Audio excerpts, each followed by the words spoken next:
Yang saya hormati Kang Rida Rahman Aziz, Ketua Himpunan Mahasiswa Teknik Lingkungan Universitas Pasundan, periode 2020-2021, Kabinet Sahwa Hita Satya.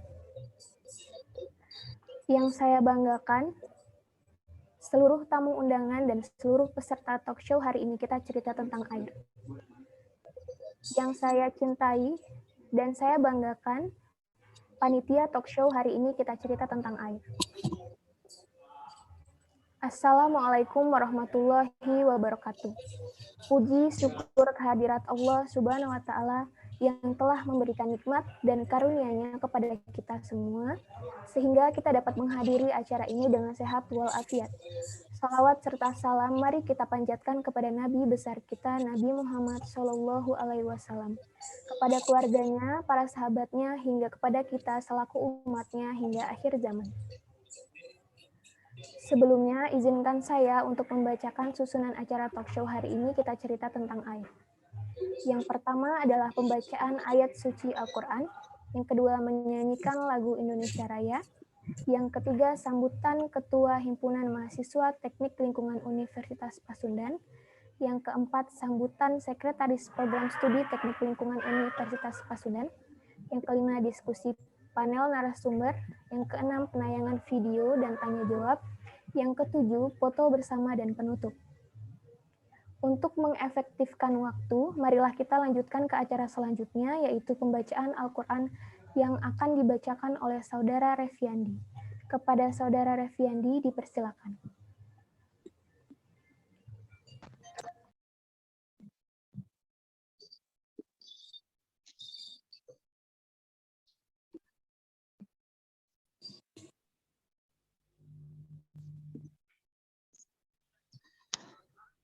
أعوذ بالله من الشيطان الرجيم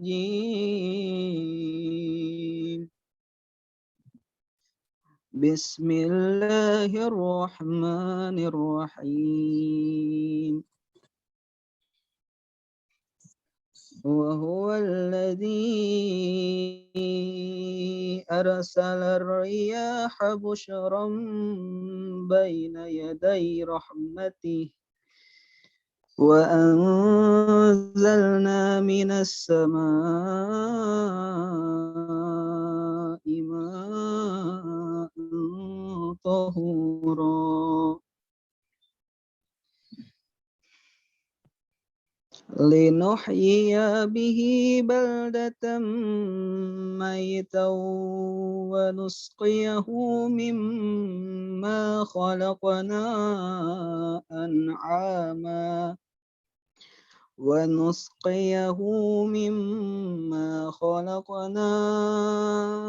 أنعاما وأناسيا كثيرا صدق الله العظيم.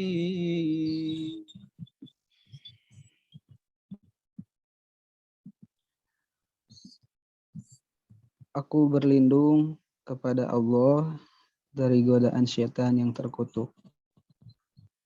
Dengan menyebut nama Allah yang Maha Pengasih lagi Maha Penyayang.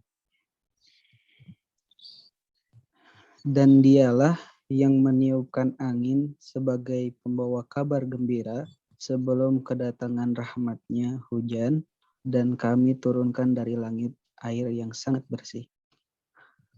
Agar dengan air itu kami menghidupkan negeri yang mati, tandus, dan kami memberi minum kepada sebagian apa yang telah kami ciptakan, berupa hewan-hewan ternak dan manusia yang banyak. Maha benar Allah dengan segala firman-Nya. Wassalamualaikum warahmatullahi wabarakatuh.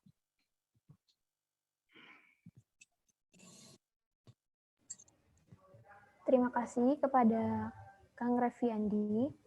Acara selanjutnya yaitu menyanyikan lagu Indonesia Raya.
Selanjutnya, sambutan-sambutan.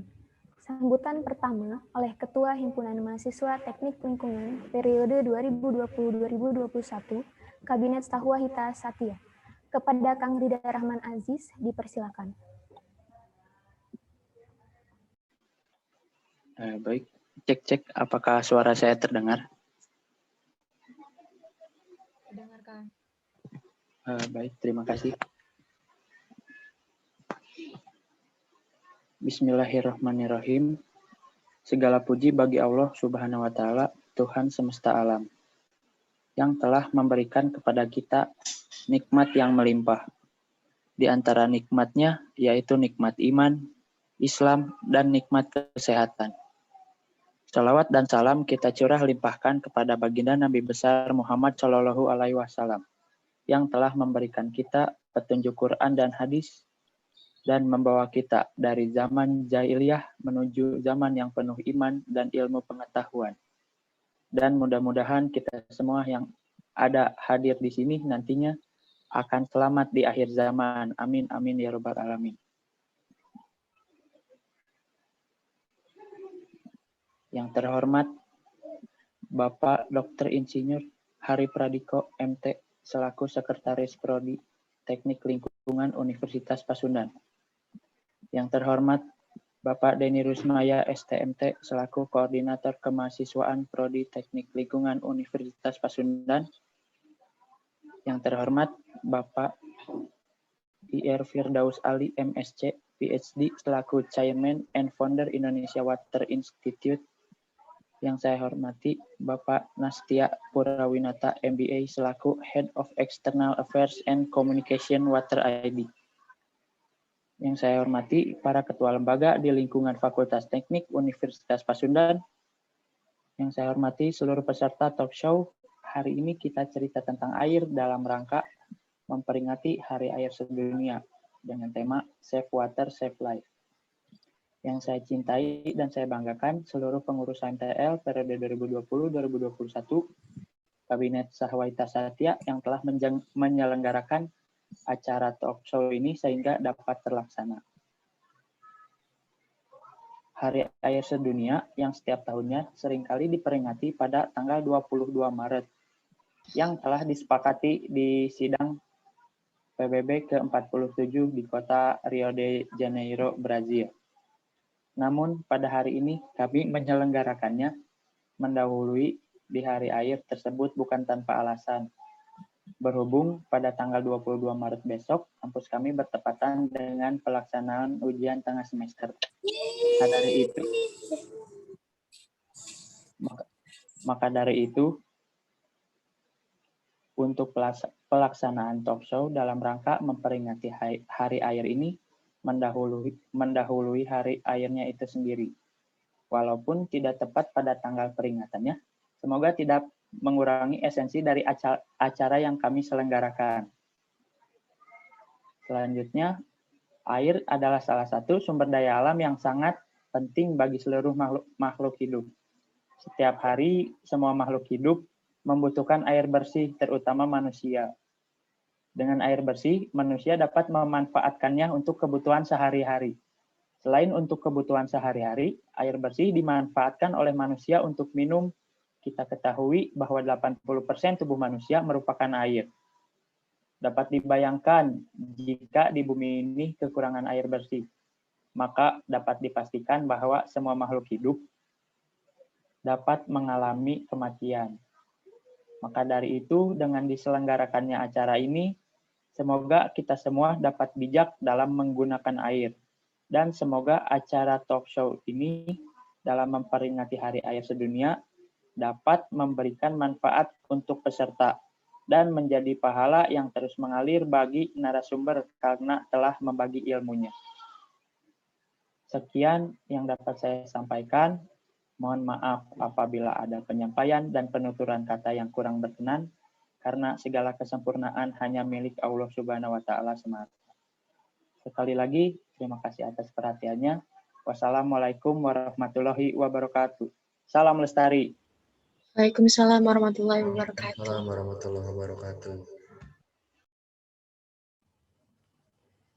Sambutan berikutnya oleh Sekretaris Studi Teknik Lingkungan sekaligus membuka acara talk show hari ini kita cerita tentang air, Teknik Lingkungan Universitas Pasundan. Kepada Bapak Dr. Insinyur Hari Pradiko, MT, dipersilakan. Terima kasih. Suara saya terdengar ya? Terdengar, Pak. Oke, terima kasih. Ya, kita Bismillahirrahmanirrahim. Assalamualaikum warahmatullahi wabarakatuh.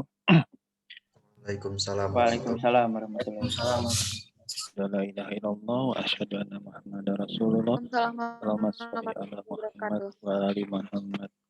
Sholli ala Ibrahim wa ala ali Ibrahim. Innaka Hamidum Majid. Pertama mungkin saya sampaikan permohonan maaf dari Ketua Jurusan Ibu Ani Rohaini karena beliau sedianya yang akan membuka atau memberikan sambutan, tapi berhubung beliau ada mengantar orang tuanya untuk divaksin, ya, sehingga beliau mengamanatkannya kepada saya.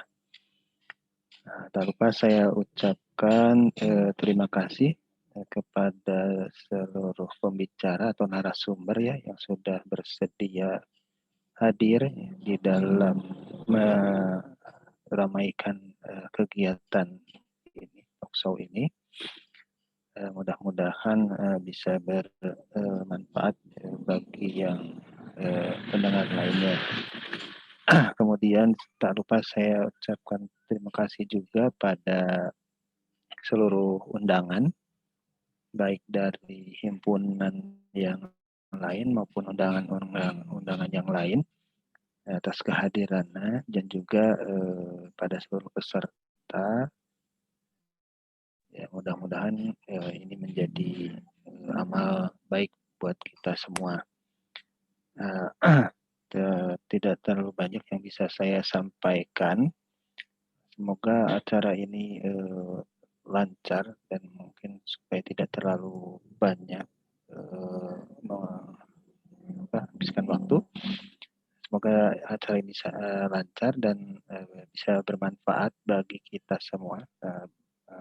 Kita rawat air kita karena jumlah dan kualitasnya terbatas ya. Kalau kita tidak rawat tentunya kita akan susah baik saat ini maupun di masa yang akan datang ya. Karena air merupakan sumber kehidupan intinya ya, seperti itu. Bismillahirrahmanirrahim. Saya buka kegiatan ini. Bismillahirrahmanirrahim. Demikian mungkin yang bisa saya sampaikan. Terima kasih. Wabillahi taufiq wal hidayah. Wassalamualaikum warahmatullahi wabarakatuh. Waalaikumsalam warahmatullahi wabarakatuh. Terima kasih, tentang air telah selesai. Kami ucapkan kepada para hadirin yang telah menyempatkan waktu dan mengikuti dengan hikmat. Acara selanjutnya yaitu diskusi panel dengan dua narasumber kita yang sudah hadir, Bapak Insinyur Firdaus Ali MSc PhD yang merupakan Chairman dan Founder dari Indonesia Water Institute, serta Bapak Nastia Purawinata MBA yang merupakan Head of External Affairs and Communication Water ID. Diskusi panel ini akan dipandu oleh moderator kita, Teh Angela Deviliana SST yang merupakan salah satu alumni Teknik Lingkungan Universitas Pasundan. Dengan ini saya serahkan acara diskusi panel kepada Teh Angel untuk memandu jalannya acara diskusi dengan narasumber. Kepada Teh Angel kami persilahkan. Terima kasih Fadil. Sebelumnya perkenalkan, nama saya Angel, yang saya akan memandu kegiatan talk show yang berjudul hari ini kita cerita tentang air dan juga temanya itu Save Water to Save Life. Tadi sudah disebutkan dua pemateri kita pada hari ini yang sudah hadir di tengah-tengah kita, tapi sebelumnya ada beberapa peraturan yang mungkin bisa diperhatikan oleh peserta, antara lain dimohon untuk peserta mengganti nama menjadi nama _ instansi atau nama _ universitas. Dan juga nanti ketika ada sesi tanya jawab, peserta boleh menggunakan fitur raise hand untuk kemudian nanti ketika dipersilahkan berbicara, baru dipersilahkan untuk open mic, biar tidak ada bentrok antara penanya satu dengan penanya yang lain. Atau bisa juga menggunakan fitur chat. Nanti saya akan bantu untuk membacakan pertanyaannya. Dan juga nanti ada absen dari panitia, boleh untuk diisi untuk nanti syarat mendapatkan sertifikat. Dan nanti untuk 2 penanya pertama mendapatkan hadiah dari panitia. Oke, langsung saja. Tadi sudah diperkenalkan, tapi alangkah lebih afdolnya, saya lebih memperkenalkan lagi yang sudah hadir di tengah-tengah kita, dan boleh saya sapa juga ya. Beliau lulusan Parahyangan Catholic University Master of Business Administration. Kemudian juga beliau lulusan University of Malaya, Japan, Indonesia, Malaysia Student Exchange. Kemudian juga beliau Special Brand Ambassador dari PT Sampurna Tbk, Strategic Partnership Lead Clegg Oak, dan juga Marketing dan Sales Coordinator Arthur Apparel, dan Chief of External Affairs and Communication Water ID. Kepada Pak Nastia Purwawinata MBA. Selamat siang Bapak. Boleh disapa dulu Pak. Halo, selamat siang. Apa kabar Pak? Baik. Baik ya Pak. Oke, saya mungkin perkenalkan dulu yang keduanya. Beliau merupakan staf khusus Menteri Pekerjaan Umum dan Perumahan Rakyat bidang sumber daya air, dan juga pendidik dan peneliti di Fakultas Teknik Universitas Indonesia, pendiri dan pemimpin Indonesia Water Institute, dan juga Vice President Asia Water Council. Kepada Bapak Insinyur Firdaus Ali MSc PhD. Selamat siang Bapak. Selamat siang Anggela. Iya, apa kabar Pak? Alhamdulillah kabar baik. Assalamualaikum warahmatullahi wabarakatuh. Waalaikumsalam warahmatullahi wabarakatuh. Iya Pak, boleh mungkin langsung diperkenalkan lebih dalam lagi Pak, dan juga apa sih yang Bapak telah lakukan di bidang air, dan juga aktivitas Bapak mungkin Pak, biar lebih mengenal.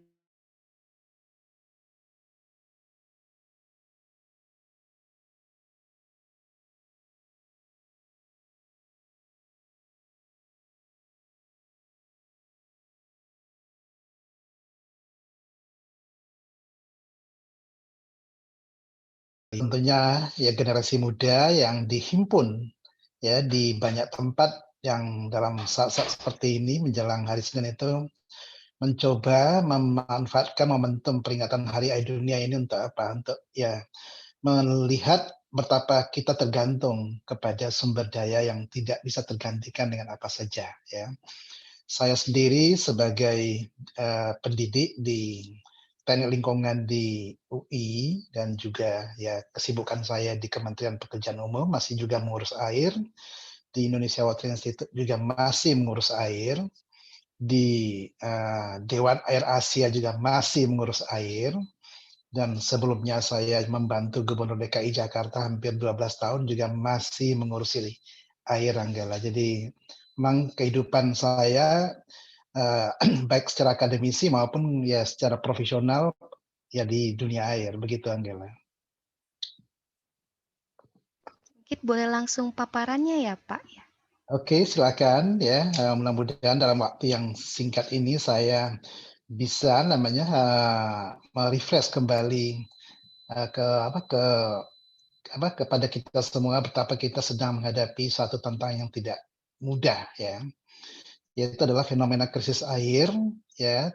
Ini terjadi di mana saja ya di belahan bumi ini, tetapi juga yang tidak kalah penting itu di Indonesia. Walaupun Indonesia punya potensi air yang cukup besar, tetapi karena populasinya besar dan secara geografi kita tersebar di beberapa pulau besar dan di pulau-pulau kecil, dan populasinya terkonsentrasi di pulau tertentu sehingga kita dihadapkan pada krisis ini. Silakan slide berikutnya. Saya biasanya menggunakan slide ini ya untuk menggugah audiens saya bahwa antara air dengan mata air itu tipis sekali jaraknya. Kenapa? Karena ya ketika kita berhadapan dengan musim kemarau, kita kasihan dengan saudara-saudara kita yang harus berjuang keras untuk mendapatkan air untuk bisa bertahan hidup. Ya, apalagi petani itu kalau udah musim kemarau ya berhadapan dengan kondisi di mana air tidak cukup untuk bisa membantu mereka untuk bercocok tanam, sehingga yang ada itulah air mata.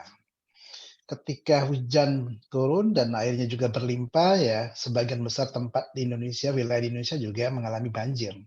Dan bahkan tanah longsor yang menelan korban, dan akhirnya kemudian ya air berubah menjadi air mata. Jadi ini yang saya katakan tipis sekali jaraknya antara air dan air mata. Kenapa? Karena memang kelalaian kita dalam mengelola titipan Tuhan ini.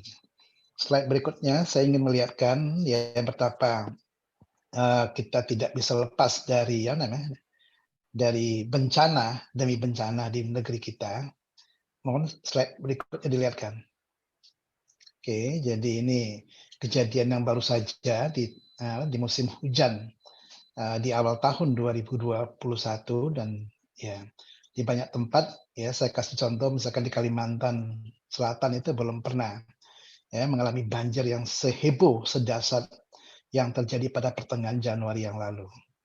Dan juga di banyak wilayah di Indonesia juga mereka mengalami kondisi banjir yang juga sangat ekstrim sekali. Slide berikutnya, kita akan lihat ya apa sih persoalan yang kita hadapi. Ya, pertama adalah karena populasi kita bertambah dengan sangat signifikan sekali. Sekarang kan planet ini sudah dihuni oleh 7,8 miliar penduduk. Ya, jadi jika belum pernah ada kiamat sebelumnya, inilah populasi terbesar yang pernah menghuni planet ini. Ya, bandingkan saja kalau saya kasih ilustrasi tahun 70, ya 1970 penduduk bumi itu cuma 3,9 miliar. Tahun 2010, ya penduduk bumi itu sudah mendekati 7,2 miliar. Jadi bayangkan untuk mencapai 3,9 miliar itu kalau kita hitung dari tahun Masehi dibutuhkan setidaknya 1970 tahun. Tetapi untuk menambah ya 3 miliar ya hanya butuh waktu kurang dari 40 tahun. Makanya tahun 2050 nanti penduduk bumi itu akan mendekati 9 miliar. Jadi inilah populasi terbesar yang pernah menghuni planet ini. Nah, persoalannya apa? Populasi bertambah, tentunya kemudian kebutuhan akan air juga meningkat. Karena tidak ada satupun ya aktivitas manusia yang tidak tergantung dengan keberadaan air. Nah, persoalannya yang kita hadapi apa? Karena populasi bertambah, penduduk itu butuh ruang baru, terpaksa kemudian terjadi tadi konversi ruang. Nah, ini yang mengancam adalah ketersediaan air. Jadi ketika demand-nya meningkat, ketersediaannya berkurang. Kenapa? Karena ya terjadi alih fungsi lahan. Ya, resapan berkurang. Yang terjadi pada musim hujan adalah banjir, pada musim tidak hujan adalah kita kekurangan pasokan air. Kondisi ini yang kemudian kita kenal dengan tadi kelangkaan. Di banyak tempat di planet ini ya negara-negara maju pun sedang mengalami ancaman. Ya kelangkaan ini yang mendorong pada krisis air. Bahkan di Afrika Selatan, pemerintah sudah merencanakan untuk mengurangi jatah air sehingga mereka tidak akan kekurangan pada musim kemarau. Ya, jadi ini ancaman yang sangat signifikan. Kita lihat ke kondisi neraca air di Indonesia di slide berikutnya. Ya, kita lihat bahwa ya Pulau Jawa warnanya merah, kemudian ya Nusa Tenggara Timur itu menunjukkan bahwa ketersediaan air tawar kita yang bisa dijadikan sumber air baku lebih sedikit dibandingkan jumlah yang membutuhkannya antara demand dengan supply, terlihat gap-nya besar sekali. Sementara di Sumatera, di Kalimantan, di Sulawesi, apalagi di Papua, jumlah airnya berlimpah tapi ya populasinya sedikit. Ya, jadi kondisi ini yang membuat kita mengalami tadi ancaman ketersediaan air. Slide berikutnya saya ingin menunjukkan sebelum ya pandemi COVID-19 kita juga sudah mengalami krisis air. Ya, banyak tempat, banyak kota juga sedang struggle untuk bisa memenuhi kebutuhan air bersih masyarakatnya. Nah, saya kasih contoh ya. Sebelum pandemi COVID-19 total ya suplai air bersih perpipaan itu baru mencapai 21,8%, sisanya dengan air non perpipaan. Ya, sehingga bayangkan dibandingkan dengan negara lain kita tertinggal jauh dengan Filipina, dengan Thailand, dengan Malaysia, apalagi dengan Singapura ya, apalagi juga dengan Vietnam, kita masih tertinggal jauh dikaitkan dengan cakupan layanan air bersih perpipaan kita. Nah, kemudian pandemi datang, Ya, pandemi datang, ada aturan protokol kesehatan yang melekat dengan keseharian kita, yaitu adalah di samping memastikan orang memakai masker yang benar, kedua adalah menjaga jarak fisik, ya, jarak sosial, dan yang juga sangat menentukan sekali upaya kita untuk memutus mata rantai penyebaran COVID-19 itu adalah keharusan untuk mencuci ya tangan dan perlengkapan yang lain sebagainya. Nah, ini menghasilkan pertambahan kebutuhan. Ya, Indonesia Water Institute tepatnya tanggal 11 Februari tahun 2021 ini merilis hasil kajian terkait dengan pola konsumsi air bersih masyarakat selama pandemi COVID-19.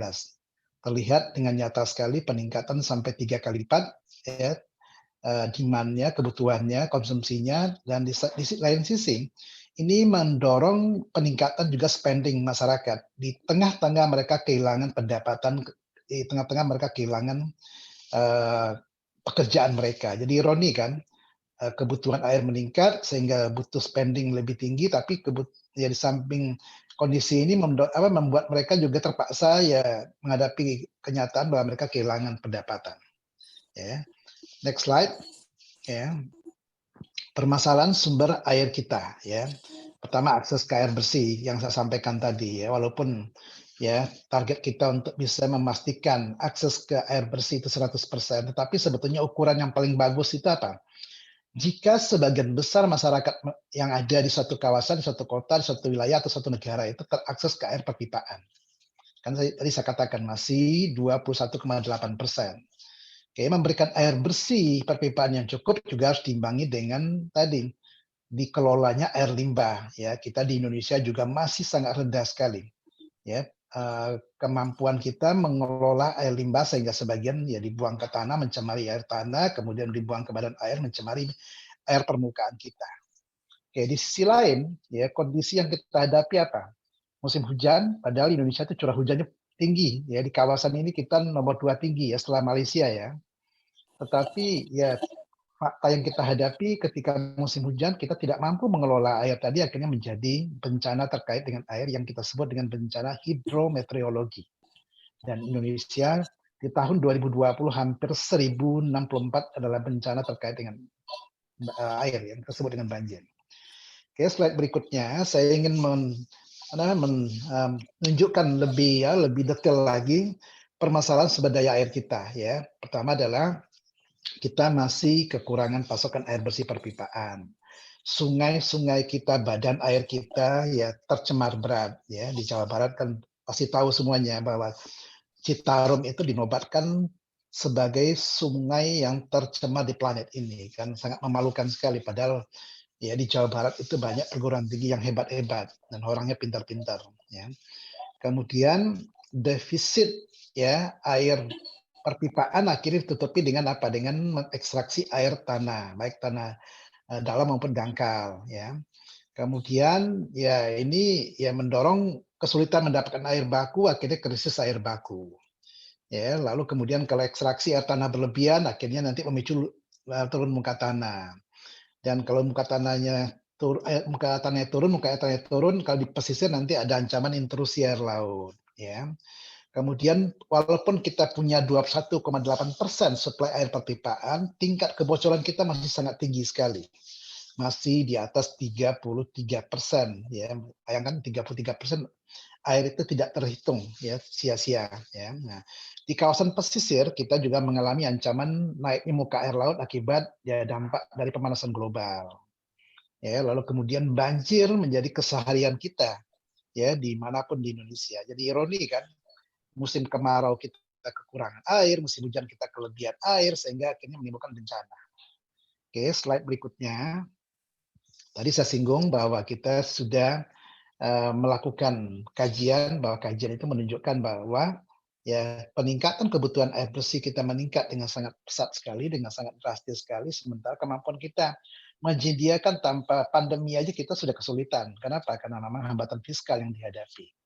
Oke, kita lihat di slide berikutnya. Yang tadi saya sampaikan yaitu adalah pola perubahan yang menunjukkan tadi ya pergeseran namanya aktivitas Kenapa? Karena ketakutan terkait dengan virus corona, ya memang sebagian besar masyarakat ada yang mandi sehari barangkali 5 kali, mencuci tangan sampai 18 kali ya, karena ketakutan tadi. Dan itu masuk akal sekali. Tetapi ingat bahwa itu ya mendorong ya demand atau kebutuhan terhadap air bersih juga meningkat dengan sangat pesat sekali. Sementara ya kita belum mampu untuk mencukupinya. Slide berikutnya. Silakan slide berikutnya ya. Jadi ini yang kemudian menjadi apa namanya? Kekhawatiran kita. Sebetulnya tidak hanya Indonesia ya, hampir semua planet ini juga mengalami hal yang sama. Misalkan begini. Kalau kita melewati nanti musim kering atau musim summer di negara di bagian kutub utara, di bagian belahan utara dari Khatulistiwa, dan pandemi ini masih belum juga berakhir, dan mereka kan butuh air yang banyak.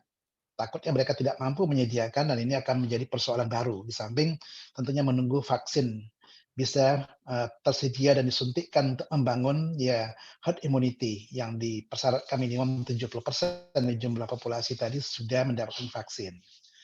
Oke, next slide. Ya, nah ini yang menjadi tantangan dari pemerintah, sehingga pemerintah sebetulnya jauh hari ya sebelum pandemi sudah berusaha untuk memenuhi bagaimana kebutuhan air, baik itu air baku ya maupun untuk air irigasi, yaitu dengan membangun infrastruktur. Kita sedang menyelesaikan yaitu infrastruktur bendungan, 65 bendungan ya kita akan selesaikan sebelum tahun 2024 ya, 18 sudah kita selesaikan. Mudah-mudahan tahun 2021-nya akan ada 13 bendungan baru juga akan kita selesaikan. Ya, ini tentunya belum cukup. Ya, kenapa? Karena memang ya saya bisa merefresh Anda bahwa kapasitas tampung bendungan yang kita miliki saat ini di Indonesia, kita baru punya bendungan itu kira-kira 236 namanya bendungan ya. Jadi bendungan tersebut baru mampu menampung kira-kira 12 miliar meter kubik air. Ya. Lalu ya kalau kita selesaikan 65 bendungan ini di menjelang 2024 nanti kita akan punya kira-kira 19 miliar lebih tampungan air totalnya, tetapi itu masih jauh dari yang kita butuhkan. Kenapa? Karena saat ini kemampuan kita menampung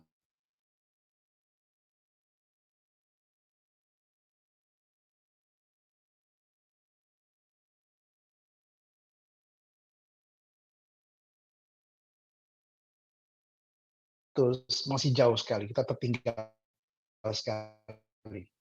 Ya, kenapa? Karena kekurangan infrastruktur. Ya, ini yang sudah dikerjakan pemerintah, tentunya ini tidak cepat, seperti membalik ke lapangan. Oke, lalu kemudian berapa inovasi-inovasi dilakukan dia terkait dengan mengembangkan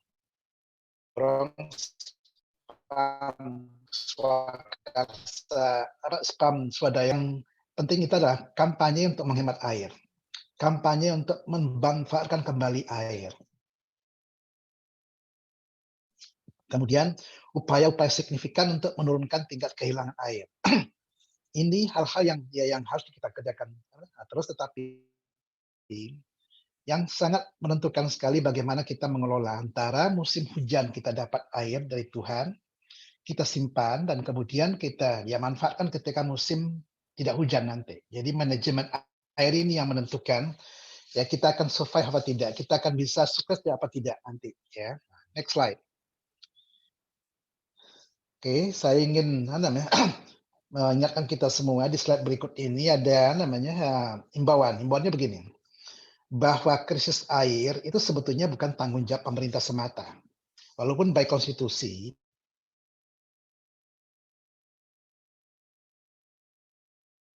pemerintah memang kemudian diamanahkan. Tapi aktivitas masyarakat hiraukan tata ruang. Aktivitas masyarakat yang kemudian tidak ya ini yang kemudian menimbulkan persoalan ya krisis ya yang terjadi di mana-mana. Kenapa? Karena ya tadi saya ceritakan di depan bahwa kemampuan kita meresapkan, menampung dan meresapkan kurang karena alih fungsi lahan dan airnya semua tidak diresapkan ketika musim kering kita nggak punya apa-apa.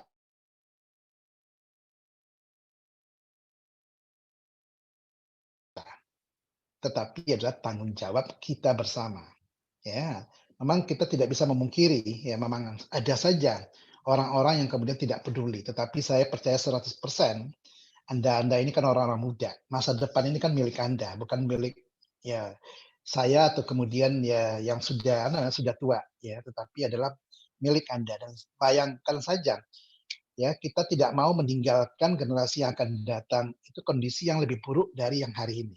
Kalau seandainya lebih buruk, ya kita akan sangat menyedihkan sekali dan kita dianggap bangsa yang gagal. Ya, dan kita tidak mau. Oke. Nah, lalu apa peran dari generasi muda, ya kalangan kampus, akademisi yang akan membimbing Anda tadi itu ada apa perannya? Ya, tentunya ya dengan tidak hanya sebatas diskusi yang diadakan hari ini dalam rangka Hari Ayah Dunia, tetapi diskusi ini harus diturunkan ke level yang lebih operasional. Ya, Anda turun ke lapangan. Turun ke lapangan seperti apa? Ya, berkomunikasi dengan masyarakat. Ya, mengingatkan masyarakat ya jangan membuang sampah, jangan membuang limbah, jangan kemudian mengkonversi wilayah resapan seenaknya. Kenapa? Karena nanti ujung-ujungnya yang menuai bencana itu kita bersama. Ya, kemudian sebagai generasi muda ya mahasiswa ya atau kemudian Anda yang baru lulus ya Anda juga punya tanggung jawab moral. Tanggung jawab moralnya apa? Ya melakukan tadi itu kontrol penghematan air. Ya, lalu satu hal yang tidak kalah penting adalah terutama bagi mahasiswa teknik lingkungan atau kemudian yang mendalami bidang lingkungan khususnya di air, teknologi dan ilmu pengetahuan itu sekarang sangat cepat berubah. Inovasi di mana-mana sedang tumbuh dan berkembang. Dan ingat, pandemi COVID-19 itu adalah yang memberikan kita peluang yang sangat besar sekali. Di samping ya cobaan yang berat, Tuhan tidak akan menguji kita dengan sesuatu yang jauh lebih berat dari kemampuan kita, tetapi Tuhan juga punya pesan di sana. Bahwa ujian ini adalah ya menguntungkan bagi orang yang ya memaknainya sehingga dia tahu banyak peluang di sini, sehingga bisa melakukan kreativitas, sehingga bisa melakukan inovasi. Tapi kalau kemudian ada kelompok yang tidak memanfaatkan, tidak menangkap makna dari krisis atau pandemi ini, ya dia akan tergilas dengan krisis ini. Jadi untuk itulah ya saya berharap kepada generasi muda dalam rangka peringatan Hari Ayah Dunia ke-29 ini di tahun 2021, di tahun penuh harapan. Kenapa? Karena memang tahun ini tahun momentum planet ini untuk bisa menunjukkan mampu survive apa tidak melewati krisis pandemi ini. Kenapa? 100 tahun yang lalu ya planet ini pernah mengalami yaitu yang ketika pandemi flu Spanyol yang pada saat itu meninggal hampir 500 juta orang ya. Tetapi kita berharap di kesempatan ini kita bisa memenangkan ya pertarungan melawan pandemi ini dan kita akan menjadi pemenangnya dan kita akan menjadi orang-orang yang kreatif untuk bisa menyelesaikan persoalan yang sedang kita alami ini. Oke, mungkin itu yang bisa saya sampaikan di kesempatan ini. Sekali lagi ya, kita butuh Anda ya, generasi muda ini adalah generasi bangsa penerus yang menjadi bagian dari apa? Dari solusi terhadap ya fenomena krisis air ya dan juga tentu krisis yang lain yang sedang kita hadapi. Sekian, terima kasih, selamat berdiskusi. Wassalamualaikum warahmatullahi wabarakatuh. Waalaikumsalam warahmatullahi wabarakatuh. Terima kasih Pak Firdaus. Ya, sekarang saya ingin mendengar juga dari sudut pandang Water ID nih Pak. Kira-kira apakah sebenarnya permasalahan dan yang dilakukan oleh Water ID untuk permasalahan-permasalahan yang sudah dijabarkan oleh Pak Firdaus. Silakan Pak Nasti.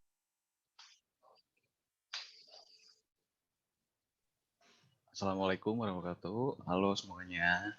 Waalaikumsalam warahmatullahi wabarakatuh. Bapak izin saya juga mau untuk berdiskusi. Kita dari Water ID Pak. Kita domisilinya ada di Kota Bandung. Boleh share screen ya?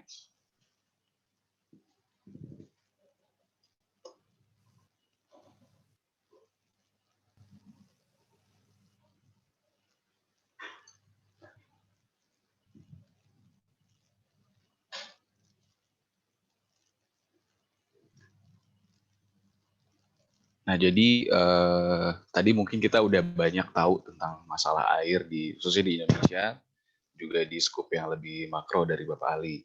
Nah, mungkin saya coba melengkapi dari yang kita lakukan saat ini. Water ID itu apa sih sebetulnya? Water ID adalah sebuah platform yang bergerak di bidang aplikasi, di mana kita berusaha untuk bisa namanya memperbaiki manajemen air yang seperti sudah dibahas oleh Bapak Ali juga. Jadi gimana caranya kita bisa dari hulu ke hilir. Jadi kita menyambungkan antara pemerintah, terus kemudian juga perusahaan-perusahaan, juga NGO-NGO dari luar, dan juga masyarakat untuk bagaimana kita bisa menanggulangi masalah air ini gitu. Dan Water ID sendiri mungkin baru ada di tahun 2017 ya, kita baru termasuk terkait baru, juga kita sekarang udah launch di Android, di mana kalau misalkan teman-teman apa namanya mau atau tertarik buka, bisa download di App Store. Di situ kita ada namanya kekeringan, terus juga ada haus, ada fitur juga nanti kita mau bikin air bersih. Di situ kita berusaha menangkap untuk bagaimana kita mengerti tentang perilaku masyarakat tentang air, bagaimana juga kekeringan-kekeringan ada di daerah mana sih sebetulnya, terus juga nanti masyarakat bisa report ke kita bahwa ada kesulitan air dan seberapa banyak orang yang terdampak terkait masalah itu. Gitu. Mungkin saya juga nggak akan terlalu bahas masalah makro karena tadi sudah di cover semua dan sangat jelas dan Bapak Ali. Jadi kita di sini inginnya adalah untuk bisa masyarakat bisa mengakses terkait informasi air gitu. Dan yang kita tangkap adalah permasalahan sekarang adalah kurangnya edukasi terkait air. Maupun di semua household itu yang kita bisa lihat, misalkan contoh terdekat adalah orang-orang cuci mobil airnya terbuang banyak banget gitu ya, dan mereka nggak tahu bahwa di daerah urban sana atau di daerah apa namanya di daerah pegunungan tuh air semakin sedikit gitu, dan juga ada juga di mana ada apa namanya berubah lahan nih, tadi Bapak Ali juga sudah bahas gitu. Nah, kita berusaha untuk hadir di sini dan kita mengumpulkan beberapa juga Pak, ini ada beberapa startup-startup yang berbidang air. Kita berbasis IoT di seluruh Indonesia dari mulai Jakarta sampai Nusa Tenggara Timur, di mana kita punya ada Komodo Water, terus kemudian ada Wujudkan, terus juga ada Aquifera dan masih banyak lain gitu. Nah, kita berusaha untuk bagaimana sih caranya kita bisa berbarengan untuk memperbaiki masalah air ini. Seperti mungkin kita udah berpartner dengan Wujudkan, di mana mereka juga berusaha untuk bisa menampung air hujan, terus bagaimana merubah air hujan itu jadi air layak minum seperti itu. Jadi kita lebih pendekatannya lebih dari segi edukasi dan juga lebih mikro gitu untuk saat ini. Boleh. Nah, ini kita rencana yang kita sekarang sedang lakukan di tahun 2020 sampai nanti 2022 rencananya. Kita sekarang juga masih terus untuk apa namanya engaging dengan beberapa partner-partner dari dalam dan maupun luar negeri. Nah, di mana di sini ada fitur house, di mana kalau fitur house ini ketika kalian atau teman-teman ini sedang jalan terus butuh air atau butuh refill air, nah kita tinggal buka apps-nya aja. Di situ nanti ada titik-titik air yang sudah kita sediakan. Nah, ini juga maksudnya adalah kita berusaha untuk menanggulangi permasalahan plastik ya terutama. Jadi kita membiasakan masyarakat untuk bisa terbiasa membawa air minum sendiri gitu. Jadi nanti mereka tinggal refill aja via app kita. Terus kemudian juga kita ada info air. Di sini kalau misalkan teman-teman nanti setelah acara ini mau lihat, kita nanti juga ada info-info tentang air, terus bagaimana keadaan apa namanya cuaca juga, terus misalkan kita mau pergi atau kita mau migrasi ke daerah Jawa Tengah gitu, kita bisa tahu di sana tuh kondisi airnya seperti apa sih, terus juga kualitas airnya seperti apa. Nah, kita dapetin data itu adalah dari masyarakat. Kita berharap masyarakat juga berkontribusi untuk bisa melaporkan hal-hal yang sekiranya berdampak cukup luas, setidaknya di lingkungan dia sendiri, kayak gitu. Terus kemudian kita nanti ada kekeringan. Kekeringan ini nanti kita berusaha untuk apa namanya menangkap aspirasi masyarakat atau kenyataan-kenyataan yang terjadi di lapangan. Gitu. Nanti kita bawa laporan dari kekeringan ini untuk partner-partner kita bahwa terjadi permasalahan air, contohnya di NTT, juga kemarin ada di daerah Jawa Tengah gitu, di mana sampai harus nembus Kars waktu itu untuk dapat air. Itu juga salah satu partner kita, namanya 1000 Mata Air gitu. Jadi kita berusaha untuk bisa bersinergi dengan partner-partner yang kita udah miliki dan akan kita miliki di masa depan. Gitu. Boleh next.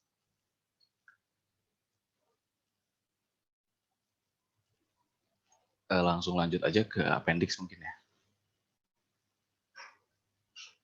Nah, gitu.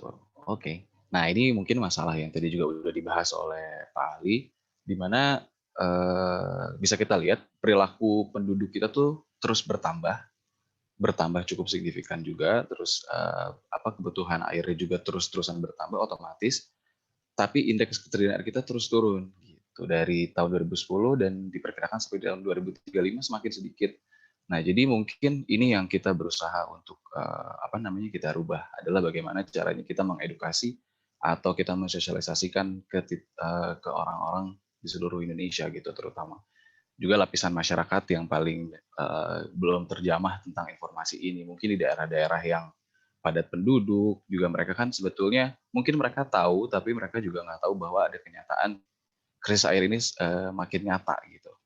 Jadi mereka terbiasa bahwa ya air banyak, terus kayak banjir terus terjadi. Kenapa airnya mungkin mereka jadi kayak gitu. Kenapa? Jadi kita pengen pendekatannya dari segi edukasi dulu gitu. Kenapa kita juga bikin app adalah bagian yang kita anggap adalah hal termudah yang bisa dijangkau oleh masyarakat gitu. Mereka tinggal buka handphone, terus mereka tinggal lihat apa sih sebenarnya info-info, terus kayak apa sih kita kalau mau dapetin air yang bersih di daerah kita di mana, seperti itu. Next. Nah, next aja. Nah, ini juga tadi udah dibahas sama Bapak Ali, mungkin Bapak Ali tadi lebih update. Data-datanya kita sangat tertinggal jauh ya, sama Thailand aja kita sangat jauh kapasitas tampungan airnya gitu. Nah, ini mungkin yang kita sekarang lagi kejar banyak pembangunan tanggul atau waduk yang sedang kita bikin saat ini gitu. Next. Nah, ini ada beberapa partner yang sudah bekerja sama dengan kita. Ada Komodo Water, ada Onsite Foundation, ada Water.org, juga ada Refill My Bottle, ada Wujudkan gitu. Nah, kita berusaha untuk terus berkolaborasi bersama-sama gitu, karena permasalahan ini tidak bisa kita selesaikan sendiri gitu. Kita berusaha untuk terus berkontribusi mencari solusi apa yang terbaik gitu. Mungkin juga kita kemarin sempat berkumpul, akhirnya kita punya satu pergerakan namanya Indonesia Tangguh Air gitu Pak Ali mungkin dan teman-teman. Jadi kita punya komunitas kecil-kecilan nih, kita yang muda-muda ini kita bikin sebuah pergerakan untuk terus bersama-sama bagaimana caranya berkolaborasi menanggulangi permasalahan air gitu. Kurang lebih begitu Mbak Angel. Mungkin nanti kita bisa lebih dalam ketika kita sudah masuk ke diskusi ya. Kurang lebih seperti itu. Terima kasih. Assalamualaikum. Terima kasih Pak Nastia. Oke, mungkin karena waktu Pak Firdaus Ali juga terbatas, mungkin saya ada pertanyaan kepada Bapak terlebih dahulu ya Pak. Tentang ini Pak, kan di pasal 33 Undang-Undang ya Pak, pasal 33 ayat 3 kan disebutkan bahwa air itu harusnya dikelola untuk pemerintah dan untuk kesejahteraan masyarakat nih Pak.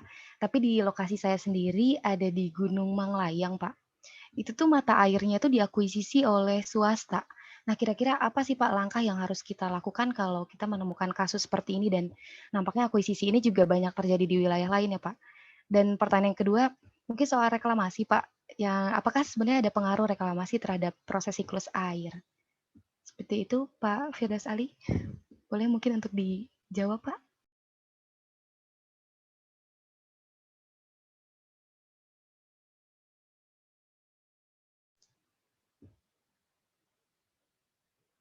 Pak, nampaknya Bapak sedang tidak mendengar ya Pak. Oke, sambil menunggu mungkin boleh oleh Pak Nastia. Boleh kalau soal yang tadi saya tanyakan Pak, soal akuisisi oleh swasta ini Pak, dari sudut pandang Bapak seperti apa ya Pak, dan langkah-langkah yang harus kita ambil sebagai generasi muda kalau kita menemukan kasus seperti ini? Kalau dari sudut pandang saya sih terkait yang tadi, swasta kan berarti baik itu dari luar maupun dari dalam negeri kan. Sebetulnya menurut saya sendiri, selama itu tidak menjadi privatisasi dan juga jadi menutup akses masyarakat, sebenarnya tidak masalah menurut saya. Tapi mungkin proporsinya yang harus lebih kita pikirkan gitu. Mungkin mereka cuma boleh sekitar 40%, katakan seperti itu, atau 30%. Terus juga sistem-sistem yang bagaimana caranya agar si sumber daya air ini tidak menjadi eksklusif ya, hak eksklusif mereka gitu.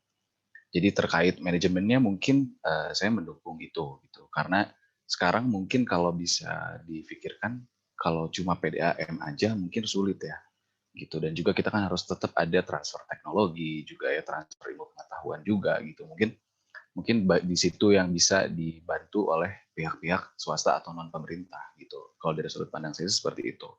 Tinggal bagaimana caranya aja agar si air ini tidak jadi eksklusif gitu dan jadi malah mahal ya ke masyarakatnya mungkin gitu. Dan untuk soal reklamasi yang mungkin sekarang lagi lagi heboh ya belakangan ini, apakah sebenarnya ada pengaruh nggak sih buat siklus air? Sebetulnya kalau terkait reklamasi, saya nggak bisa jawab terlalu dalam karena pengetahuan saya tentang reklamasi juga nggak terlalu dalam gitu ya untuk bisa menjawab itu konklusif gitu. Tapi mungkin the idea-nya adalah karena saat ini kan Jakarta semakin turun ya muka tanahnya gitu. Mungkin mereka juga berpikir adalah ketika mungkin nanti masyarakat mulai makin banyak, mungkin nanti bisa dipindahkan ke pulau-pulau itu, tadinya seperti itu mungkin. Tapi mungkin dari segi ekologi pasti tetap ada dampak negatifnya gitu. Tapi kalau saya sendiri sih tidak bisa dibilang setuju dan tidak setuju juga gitu. Jadi lebih netral terhadap reklamasi gitu. Oke, mungkin untuk Pak Firdaus, Pak bisa mendengar saya? Ya, Angela silakan. Oke, Pak, mungkin saya ulangi Pak pertanyaannya soal reklamasi Pak yang sedang heboh dibicarakan beberapa tahun terakhir ini. Apakah sebenarnya reklamasi itu punya sumbangsi ya Pak terhadap siklus hidrologi Pak? Oke, sekarang kita bicara jangan siklus hidrologi dulu ya. Jadi gini, Jakarta ya, seperti kota-kota besar lain di planet ini mengalami krisis ruang. Ya, populasinya bertambah, tetapi space-nya tidak mencukupi, sehingga rasio antara jumlah populasi dengan ketersediaan ruang makin tinggi kan. Ya, lalu Jakarta dulu ketika masih belum ada undang-undang otonomi daerah, dia bisa saja dalam tanda kutip mencaplok sebagian wilayah Bekasi, Depok, Tangerang, ya. Tetapi kan begitu otonomi daerah masing-masing tidak bisa lagi karena mereka juga tumbuh dan berkembang. Nah, sehingga kita memikirkan bagaimana memanfaatkan ruang yang ada di laut. Jadi sehingga untuk bisa mendapatkan ruang baru, makanya kemudian dilakukanlah pilihan reklamasi. Jadi reklamasi itu adalah untuk mendapatkan ruang baru untuk bisa menopang aktivitas sosial ekonomi yang ada.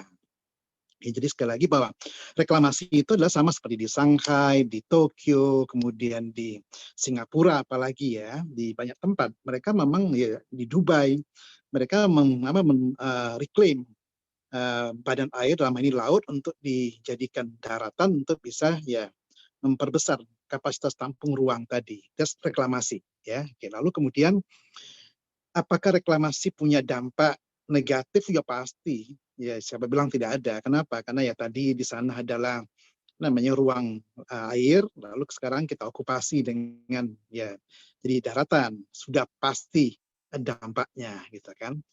Tapi kemudian dampaknya ini orang lingkungan tahu kan bagaimana kemudian analisa mengenai dampak lingkungan itu untuk bisa mengukur ya mana dampak negatif dikaitkan dengan benefit yang akan kita gain. Ya, udah pasti ya. Mendiamkan Teluk Jakarta pun juga ya dampaknya ada karena dijadikan tempat membuang limbah. Ya, sebagian wilayah pesisir Jakarta itu kan isinya udah banyak limbah, padahal lagi limbah industri ya, sehingga kondisinya memang sudah tidak bagus lagi kualitasnya, sehingga ya kita memutuskan untuk menambah ruang baru yaitu dengan melakukan reklamasi. Dengan apa? Dengan tentunya dipertimbangkan segala ya tadi resiko lingkungan yang ada, termasuk di bawah sana itu ada karang, biota ya, kemudian ada infrastruktur pipa di bawah laut, kabel di bawah laut, sistem navigasi, karena kebetulan saya terlibat ya dalam melakukan desain terkait dengan reklamasi. Ya tentunya ini sudah kita perhitungkan. Ya. Lalu kan ada polemik di ruang publik yang tidak setuju bahwa reklamasi itu merugikan. Saya bilang ya Ya, kecuali kita punya pilihan. Pilihannya apa? Kita diizinkan ya mengekstend ruang ibu kota ini ke selatan. Tapi konsekuensinya apa? Kan ya akhirnya adalah ruang yang seharusnya tidak boleh dibangun akhirnya jadi ya hutan beton kan. Jadi inilah yang menjadi konteks di mana kemudian reklamasi menjadi sangat penting sekali ya. Jadi kalau ada yang mengatakan reklamasi akan menyebabkan banjir, ya saya pikir itu ngawur sekali. Ya kenapa? Karena kan memang reklamasi cuma menguruk pasir, tidak memperhitungkan hidrodinamika di pantai. Tidak. Jadi sekali lagi, karena saya terlibat langsung dan sampai saat ini kita juga sedang memikirkan bagaimana mengamankan Teluk Jakarta. Kenapa? Karena ancamannya kan ada rob. Karena ya muka air laut naik terus, muka tanahnya turun. Makanya teman-teman di ITB itu sudah melakukan kalkulasi, prediksi bahwa 2050 nanti 32% wilayah DKI Jakarta yang 662 km persegi itu akan permanen di bawah muka laut. Jadi nggak ada pilihan. Makanya kemudian ya dalam jangka panjang kita memindahkan ibu kota ke Kalimantan. Salah satunya apa? Yang membuat ruang yang ada di Jakarta akan lebih leluasa. Di samping itu kita juga ingin membalance ya pertumbuhan ekonomi di timur dan barat sehingga kita putuskan memindahkan ibu kota ke Kalimantan Timur. Begitu Angela. Oke Pak, berarti sebenarnya menimbang dari benefitnya juga lebih banyak, sebenarnya reklamasi ini juga bukan suatu hal yang harusnya dipertentangkan, begitu ya Pak ya? Saya pasti mengatakan kalau ada yang mempertentangkannya karena memang tidak paham. Mungkin baca di media sosial atau kemudian orang memprovokasi, dalamin aja. Kalau itu merugikan, tidak mungkin di Jepang, tidak mungkin di Shanghai, tidak mungkin di Singapura, tidak mungkin di Dubai, tidak mungkin di Eropa orang melakukan reklamasi. Karena pasti dari dulu sudah ditentang karena mereka jauh lebih memperhatikan lingkungan dibandingkan kita. Hanya kan persoalannya reklamasi di Jakarta akhirnya dibawa ke ranah politik. Di ranah politik itu yang salah bisa jadi benar, yang benar bisa jadi salah. Jadi sekali lagi mahasiswa dalam konteks ini, Anda punya kecerdasan intelektual untuk menilai, mencermati gitu bahwa jangan termasuk ke dalam polemik yang kemudian keluar dari konteks apa yang akan kita selesaikan. Oke, sip. Terima kasih banyak Pak untuk jawabannya yang sangat tepat gitu ya Pak ya, yang sangat mudah dipahami oleh mungkin yang di sini juga peserta ada yang bukan teknik lingkungan begitu ya Pak ya. Mungkin pertanyaan terakhir Pak sebelum Bapak meninggalkan ruangan ya Pak ya. Terkait dengan ini Pak, tadi saya sudah mengungkapkan sebenarnya sudah dijawab oleh Pak Nastia, mungkin dilengkapi di wilayah saya Pak, daerah Gunung Manglayang itu mata airnya diakuisisi Pak oleh pihak swasta sehingga sampai ke masyarakat itu harganya sudah sangat jauh sekali, lebih dari 100% gitu Pak kenaikannya. Kemudian apa yang harus dilakukan ya Pak dari segi mungkin pemerintah dan juga kami sebagai orang yang melihat itu, apakah ada pengaduan terkait tentang ilegal seperti ini Pak? Oke, kebetulan saya yang ikut membantu membidani lahirnya Undang-Undang 17 tahun 2019 tentang sumber daya air pengganti Undang-Undang 7 tahun 2004. Ya, oke. Di Undang-Undang 17 ini ya sangat clear sekali. Sumber daya air, apalagi mata air, tidak bisa dikuasai oleh siapapun di Republik ini kecuali oleh negara. Tidak boleh, ya orang tidak bisa membeli mata air atau sumber air, tidak, karena itu adalah dikuasai ya oleh negara dan itu dimiliki oleh negara. Jadi sekali lagi tidak ada. Kalau ada yang melakukan itu adalah terang-terangan itu melakukan pelanggaran. Yang dilanggar itu undang-undang. Ya, nah lalu pemerintah ya bisa memberikan izin pemanfaatan sumber daya air kepada tadi entitas, apakah itu perusahaan daerah atau perusahaan nasional, BUMN atau BUMD atau koperasi ataupun keperorangan ya dengan stratifikasi bahwa yang pertama untuk kepentingan untuk bisa mensupport kepentingan publik, yang kedua baru kemudian untuk kepentingan yang lain. Ya, jadi tidak ada satupun entitas yang dibolehkan menguasai sumber daya air di negeri ini. Ya, jadi kalau ada itu laporkan, karena itu melanggar undang-undang. Ya, lalu pemanfaatan air pun kalau diberikan izin oleh pemerintah melalui Kementerian PUPR, itu pun setelah menghitung neraca air. Ya, neraca airnya dihitung, hanya berapa persen yang boleh mereka manfaatkan. Tidak boleh mengganggu fungsi pemanfaatan yang selama ini ya untuk menopang kehidupan sosial ekonomi masyarakat. Begitu Angela. Siap. Terima kasih Bapak atas Sama-sama. insight-nya. Boleh Pak Ya, mungkin oke. kata-kata terakhir Pak untuk peserta sebelum Bapak meninggalkan ruangan?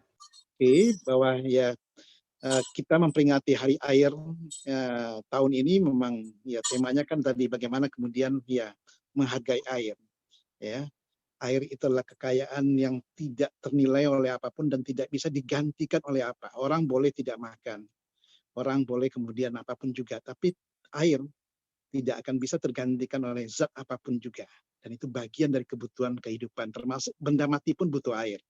Orang cuci mobil, orang cuci pakaian, ya satu suruh orang mencuci keris, itu semuanya butuh air. Jadi saya katakan, orang yang sudah meninggal pun juga butuh air. Kenapa? Mau dimandikan. Jadi jangan pernah mengabaikan betapa pentingnya air bagi kehidupan.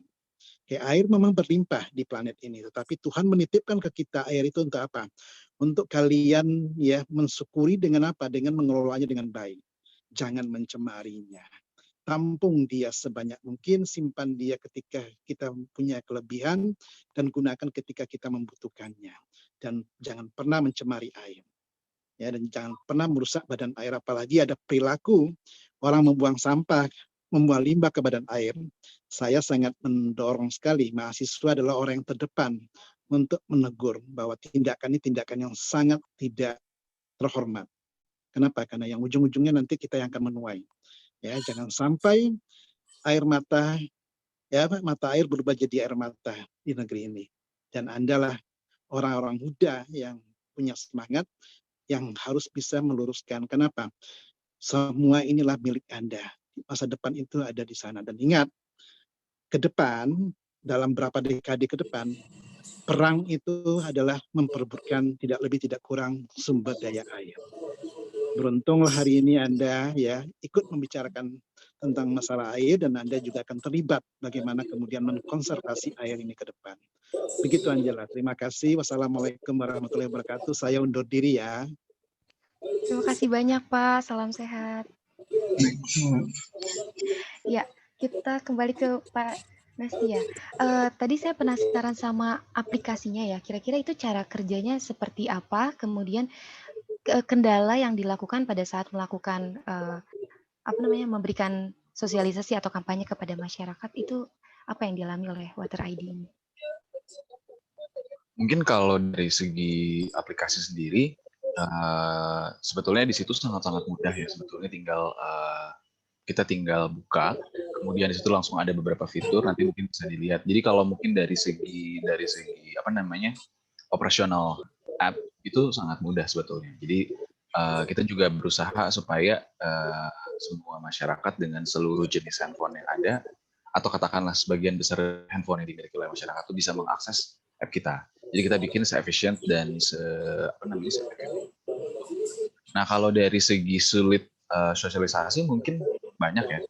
Karena kembali lagi tadi kesadaran masyarakat pun sangat rendah terhadap air gitu ya. Mereka berpikir kita dikelilingi air, kenapa kita jadi susah air? Nah, itu mungkin ya pemikiran awal yang bikin sulit gitu. Nah, kemudian juga mungkin kalau kita dengar dari beberapa teman juga, sosialisasi yang sulit adalah ketika ada penolakan sendiri dari masyarakatnya gitu. Ketika kita mau menyediakan mata air, katakan seperti itu, yang dialami oleh partner kita, 1000 mata air. Mereka sempat ditolak karena ada unsur masyarakat yang sudah menguasai air itu. Gitu.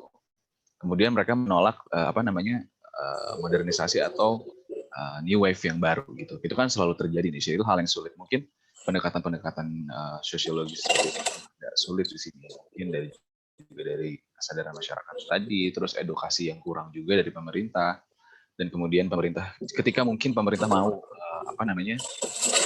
membuat isu ini menjadi isu yang banyak dibahas, juga akan terjadi kontradiksi gitu ya, balik lagi di mana masyarakat mungkin nanti tiba-tiba marah ketika kita kan padahal dikelilingi air seperti itu, kayak gitu-gitu, padahal air ini dari segi bisnis ini ada juga hal yang sangat sangat seksi ya, ketika sekarang hampir semua negara beralih ke air. Jepang di tahun 2030 sudah merencanakan untuk punya roket bertenaga air. Kita belum sampai ke sana, kita buang sampah di sungai aja masih terjadi gitu. Jadi ya kita berusaha lah mengejar itu sedikit-sedikit, makanya kita muncul dengan Water ID. Kita juga berkolaborasi dengan teman-teman di seluruh Indonesia. Kurang lebih kayak gitu. Jadi kesulitannya lebih ke apa namanya, lebih ke apa namanya, culture dan juga value-value yang mungkin belum rata ya di masyarakat seperti itu. Sebenarnya masih banyak pertanyaan, tapi ada penayangan video dulu yang mungkin nanti bisa dilanjutkan dari peserta yang ingin bertanya kepada Pak Nastia ya. Boleh di-play dulu videonya?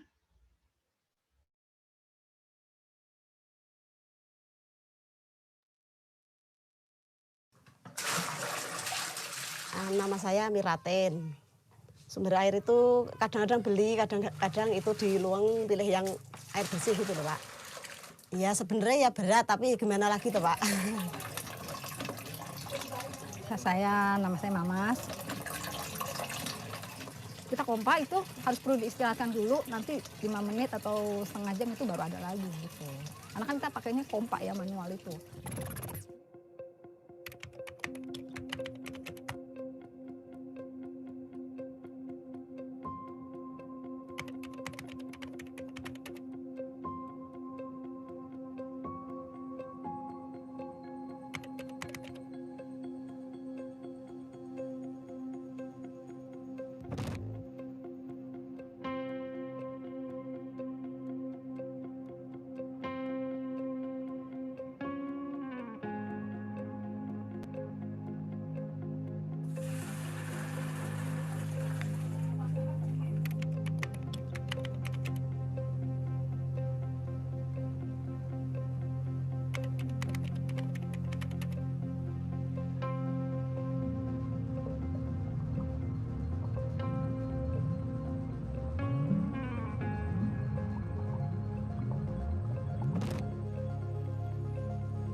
Untuk antisipasi bikin terpal.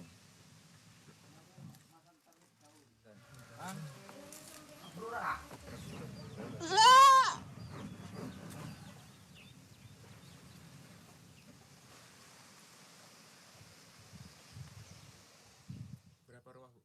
Di sini 11. Itu musim hujan di sumber sana ada. Belum lama Pak kosongnya. Kapan Bu? Ya sekitar 1 bulan. Kalau dari keluarga Ibu sendiri bikin sumur nggak? Enggak. Soalnya enggak ada tempatnya.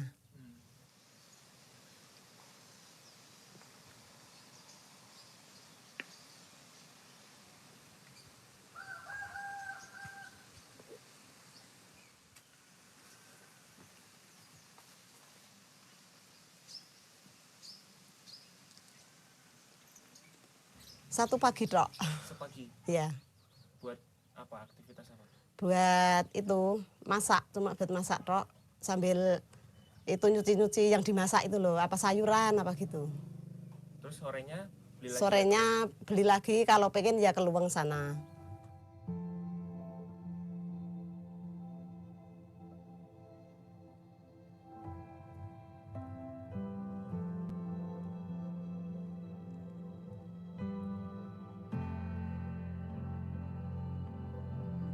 Kalau suami di rumah ya ada, kasih itu loh, pakai sepeda motor gitu, bawa 3 kadang-kadang. Kalau sendirian ya, kalau di rumah sendirian ya saya sendiri juga.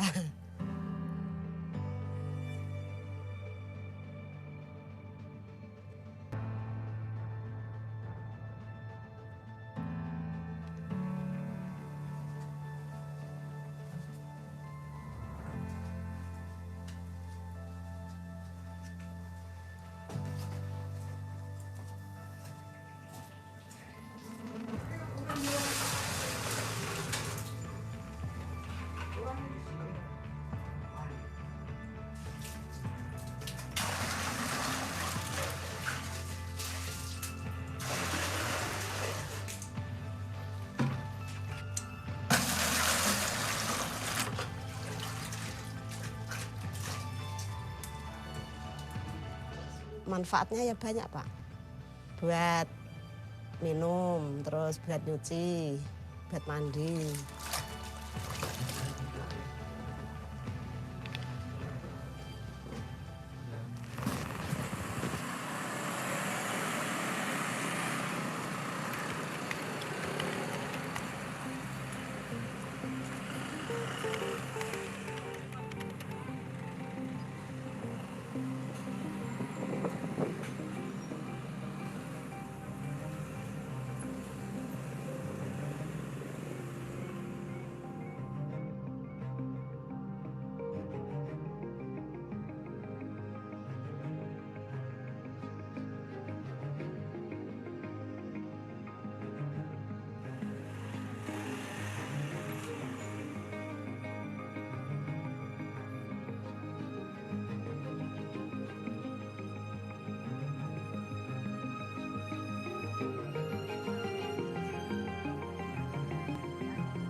Beli dari gerobakan ya, kalau buat minum pakai air galon, ya kadang kalau buat masak pakai air yang gerobakan itu, mandi pakai air pompa juga.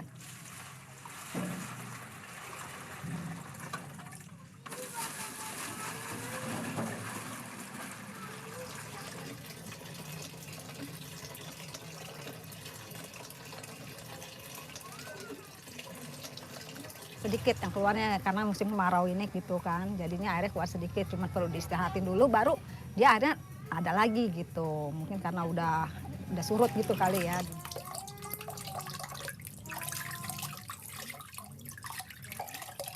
Nggak bisa buat diminum, cuma khusus buat mandi gitu, terusnya buat cuci-cuci aja.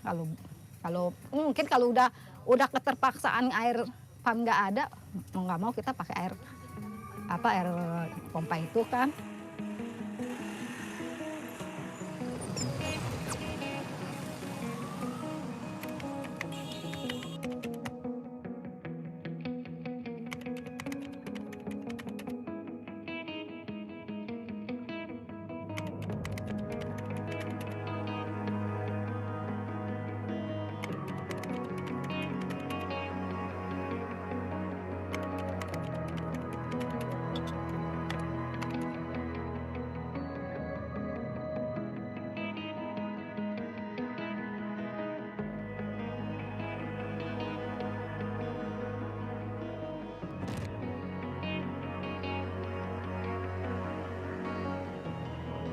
Bendungan itu cuma salah satu yang jadi masalah, karena kan kalau perubahan iklim ini benar sesuai dengan skenario-skenario yang terburuk, ya bendungannya juga akan tetap kering. Kalau LIPI, kami melihat bahwa itu perlu pemanfaatan mengenai air marginal, air yang ada di sekitar kita tapi nggak pernah terpikir oleh kita untuk dipakai. Air laut, air daerah gambut, air rawa, air bekas penambangan, air kolong, air sungai kota yang tercemar. Tuh, seperti Jakarta kan punya 13 sungai yang mengalir 24 jam. Jadi teknologinya masih harus dikembangkan untuk menjernihkan air-air tersebut. Mudah-mudahan sih ya bisa ditangani sama pemerintah, ya semua orang pasti kekurangan tuh pasti khawatir gitu ya, nggak kita yang ini aja. Tapi kan mudah-mudahan pemerintah bisa mengatasinya gitu lah, lewat bagaimana caranya supaya masyarakatnya nggak kekurangan air gitu kan. Hidup di kota nggak boleh kekurangan gitu.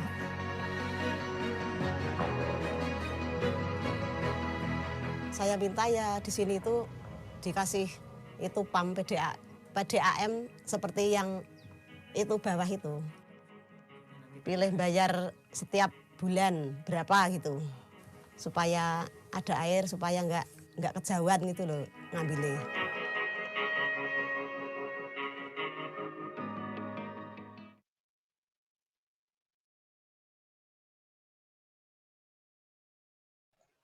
Iya, dari video tadi mungkin boleh dari Pak Nastia memberikan pandangannya Pak tentang video tersebut. Ya, mungkin kalau dari saya sendiri ya, yang bisa kita ambil adalah ketika air di kota urban semakin banyak masyarakat, di mana mereka semakin banyak ambil air. Nah, kita tuh tidak akan merasakan dampaknya langsung sebetulnya. Gitu. Yang akan merasakan dampaknya langsung adalah daerah-daerah penyangga seperti tadi, di mana mereka karena airnya terus kita ambil dan juga dari sumur bor gitu ya, itu kan kebanyakan beberapa operator sumur bor itu tidak memperhitungkan tentang sustainability-nya gitu. Nah itu yang mungkin jadi akan berbahaya, di mana sekarang mungkin di Bandung juga udah beberapa tahun ke belakang sering susah air ya ketika kemarau seperti itu. Terus juga ketika hujan malah jadi banjir gitu. Nah mungkin itu hal-hal yang harus kita harus kita pahami bersama juga gitu. Kalau dari sudut pandang saya seperti itu gitu.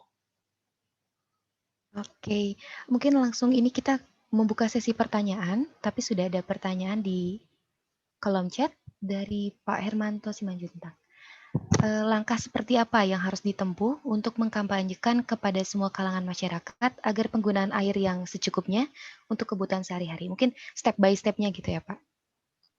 Oke, kalau dari Water ID sendiri kita punya ide untuk bagaimana kita mengkampanyekan tentang penggunaan air secara bijaksana ya. Mungkin kayak gitu. Yang kita akan lakukan adalah pertama mungkin langkah kita tetap dari apps yang kita miliki. Dan sekarang kita lagi mau masuk ke iPhone.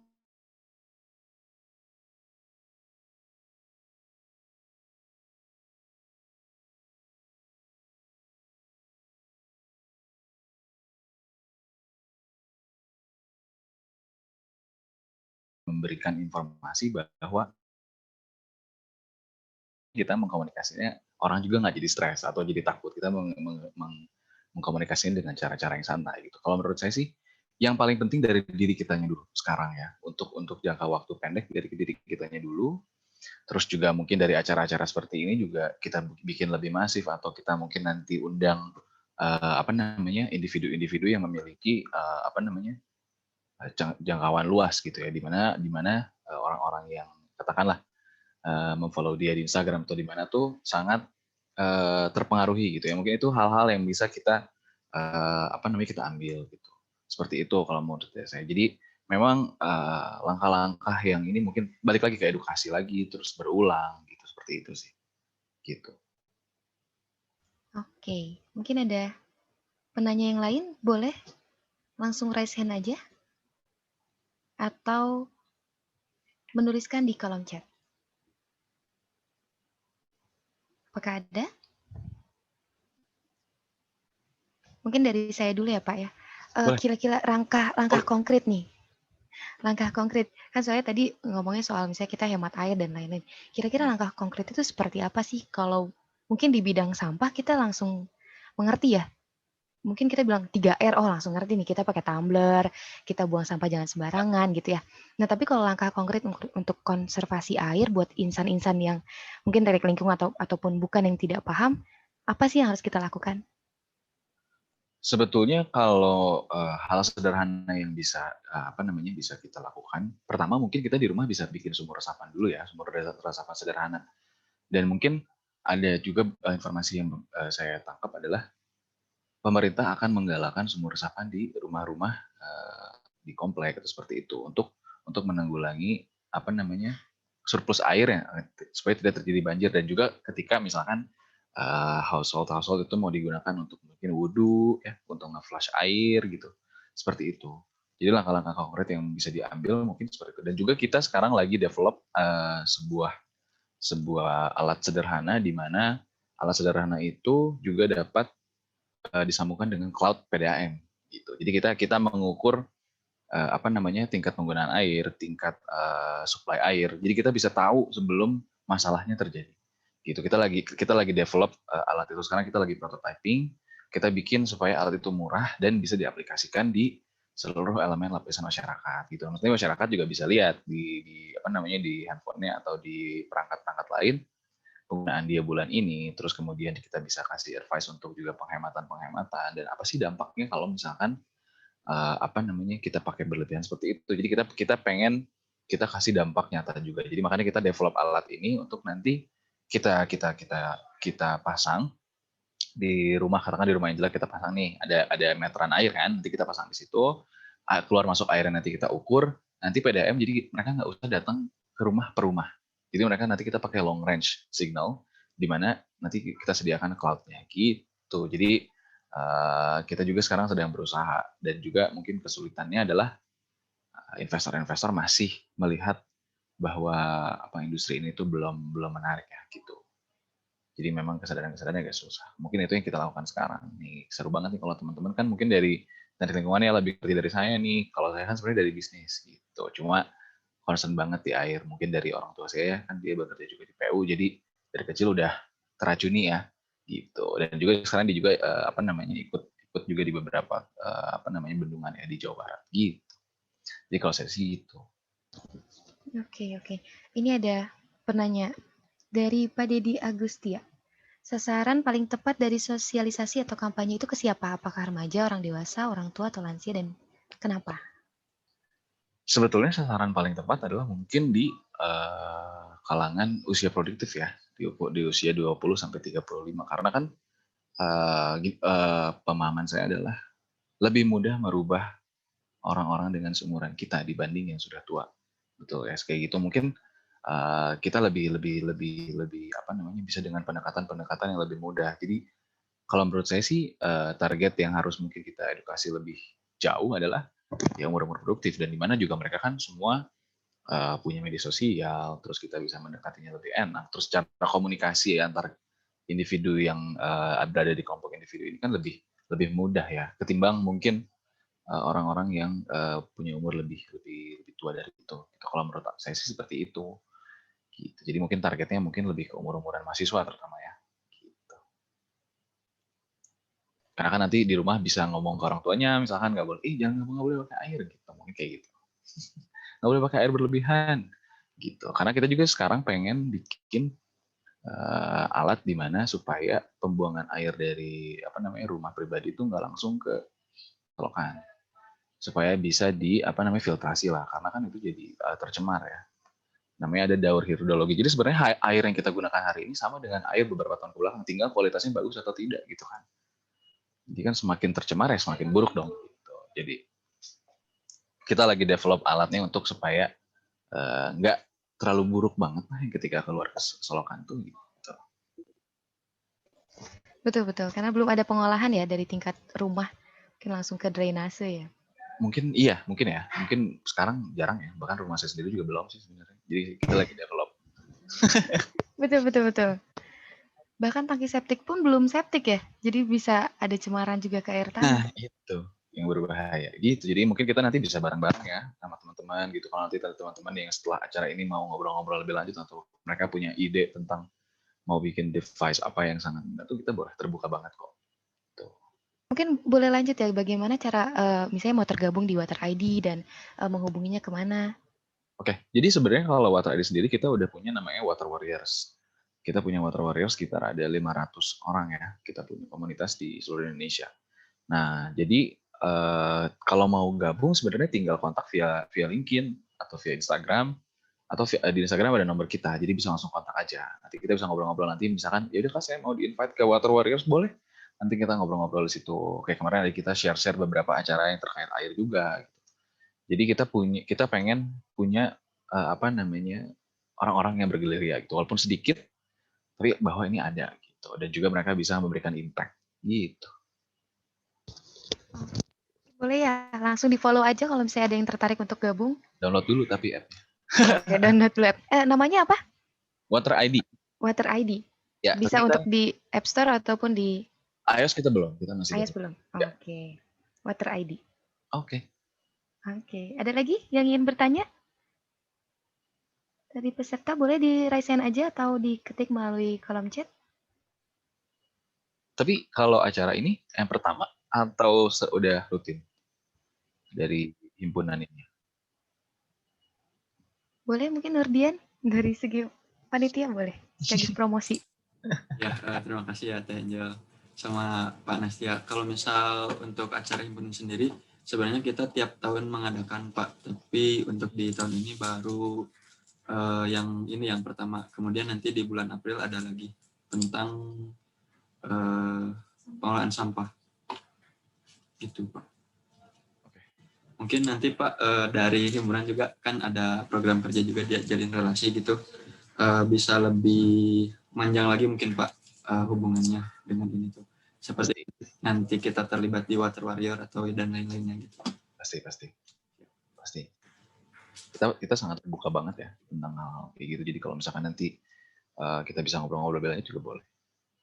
Gitu. Soalnya saya juga cukup yakin ya ketika kalau kalian lihat ya, ada video di YouTube itu tentang perbaikan pencemaran di Citarum ya. Ini bukan berarti saya xenofobia atau tidak menerima orang luar, tapi yang bikin device itu orang luar, orang Jerman untuk water treatment-nya. Dan saya yakin orang-orang terutama ya mahasiswa-mahasiswa dari dari Unpas tapi pasti bisa bikin kayak gitu. Nah, kita harus cari tahu kenapa kita nggak bisa, kita atau belum dipercaya bisa bikin itu gitu. Padahal sederhana banget gitu. Mungkin banyak faktor ya, politis. Banyak, kalau itu Banyak. Termasuk ya mungkin. Ya, ada lagi yang ingin bertanya? Atau belum ada? Oke, aku mau tanya nih, apakah ada keterkaitannya penggunaan atau konsumsi yang secara besar-besaran terhadap air kemasan terhadap krisis air menurut Bapak? Kalau menjawab hal itu mungkin kita harus teliti lebih dalam dengan fakta yang ada ya. Cuma kalau yang saya lihat sih mungkin saat ini belum terlalu signifikan lah ya masalahnya gitu.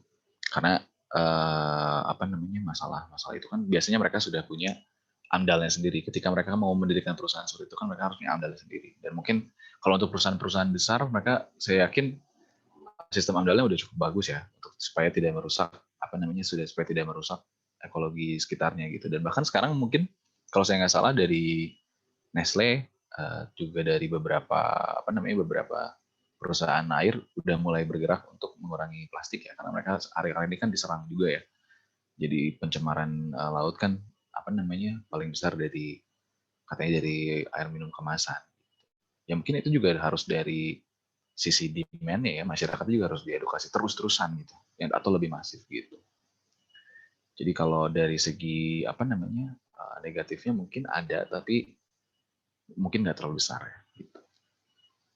Ya, saya nampaknya makin kesini tuh makin ngaco gitu kayaknya promosi dari botol minuman tuh gitu. Mereka malah mengkampanyekan lingkungan, tapi dengan botolnya tetap plastik gitu. Kok kayaknya makin bergeser gitu. Jadinya takutnya malah pemahaman orang-orang yang pada dasarnya belum paham, malah jadi menganggap, ini ada salah satunya, botol minuman yang tidak usah disebutkan mereknya, katanya botolnya itu bening, jadi katanya ramah lingkungan karena mudah didaur ulang. Kan mungkin kayaknya itu bergeser ya pemahamannya. Nah, kalau mungkin saya juga baru tahu ya itu, mungkin nanti saya harus cari tahu juga tentang itu. Tapi kan sebenarnya kita nggak bisa terus-terusan menyalahkan orang gitu ya, pointing fingers terus-terusan. Mungkin kita bisa bikin sebuah pergerakan semakin banyaknya daur ulang plastik gitu kan. Kita juga nggak pernah tahu kan sebenarnya yang sekarang beredar di pasar itu adalah mungkin plastik yang sudah didaur ulang. Kita juga nggak tahu, mungkin kita bisa selesaikan masalahnya dari situ. Dibanding kita terus-terusan menyalahkan gitu ya, mungkin terus-terusan wah nggak bener nih apa segala macam, iklannya juga nggak bener, mungkin kita bisa kontribusi di situ. Ya udah kita sekarang bikin penampungan misalkan bank plastik atau kayak gitu, itu bekerjasama dengan pemerintah atau dengan NGO luar karena mereka terbuka dengan itu gitu. Jadi kita juga bagian dari solusinya. Nah ini ada teman saya baru join, dia juga salah satu dari Water ID gitu, untuk menjawab pertanyaan yang tadi ya. Gitu. Ada pertanyaan? Karena waktu kita terbatas, mungkin boleh dipergunakan dengan baik. Karena mungkin jarang sekali ya. Mungkin kita bisa bertemunya di tahun depan nih. Ada mungkin itu di raisannya ada Winda Putri. Oke, di sini nggak kelihatan ya. Oke, boleh Winda.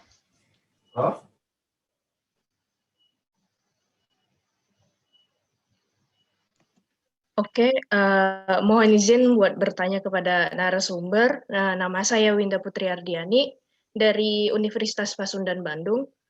Saya ingin bertanya, jadi pertanyaan saya ini lebih ke arah concern saya kepada lingkungan ya. Jadi kan dari video yang tadi sudah ditampilkan, bahwa rencananya itu Indonesia akan membangun beberapa belasan bendungan untuk menyuplai sumber air bersih kan. Nah, concern saya itu yang saya khawatirkan itu karena kan yang butuh air itu bukan manusia juga kan. Pasti kan makhluk hidup lain kayak tumbuhan dan hewan-hewan sekalian juga butuh kan.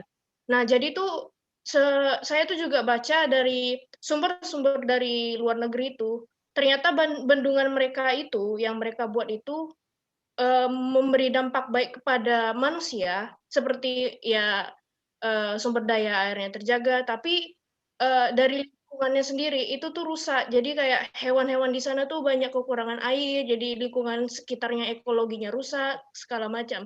Jadi itu kan, bendungan itu kan kemungkinan bisa menyebabkan hal itu bakal terjadi juga di Indonesia ketika, kita tuh membuat belasan bendungan tersebut. Itu pertanyaan pertama saya. Pertanyaan kedua sih, ini nggak tahu ya bisa dijawab sekarang, karena ini kayak cuman pemikiran saya aja. Jadi itu kan, air laut itu kan belum bisa kita pergunakan sementara kan. Itu hanya cuman sebagai untuk membuat garam dapur doang. Jadi itu, yang saya pikirkan kalau misalnya kita nanti di masa depan kemudian, kita tuh bisa menciptakan alat yang bisa mempergunakan air laut menjadi sumber daya air kita, itu kan pasti kan juga akan berdampak kepada ekologinya juga kan. Mungkin itu aja sih yang pertanyaan saya. Terima kasih sebelumnya. Terima kasih Winda. Boleh Pak langsung Seru dijawab. nih. Pertanyaannya berapi-api, seru. Mungkin kalau dari yang pertama tadi kan tentang apa namanya bendungan ya.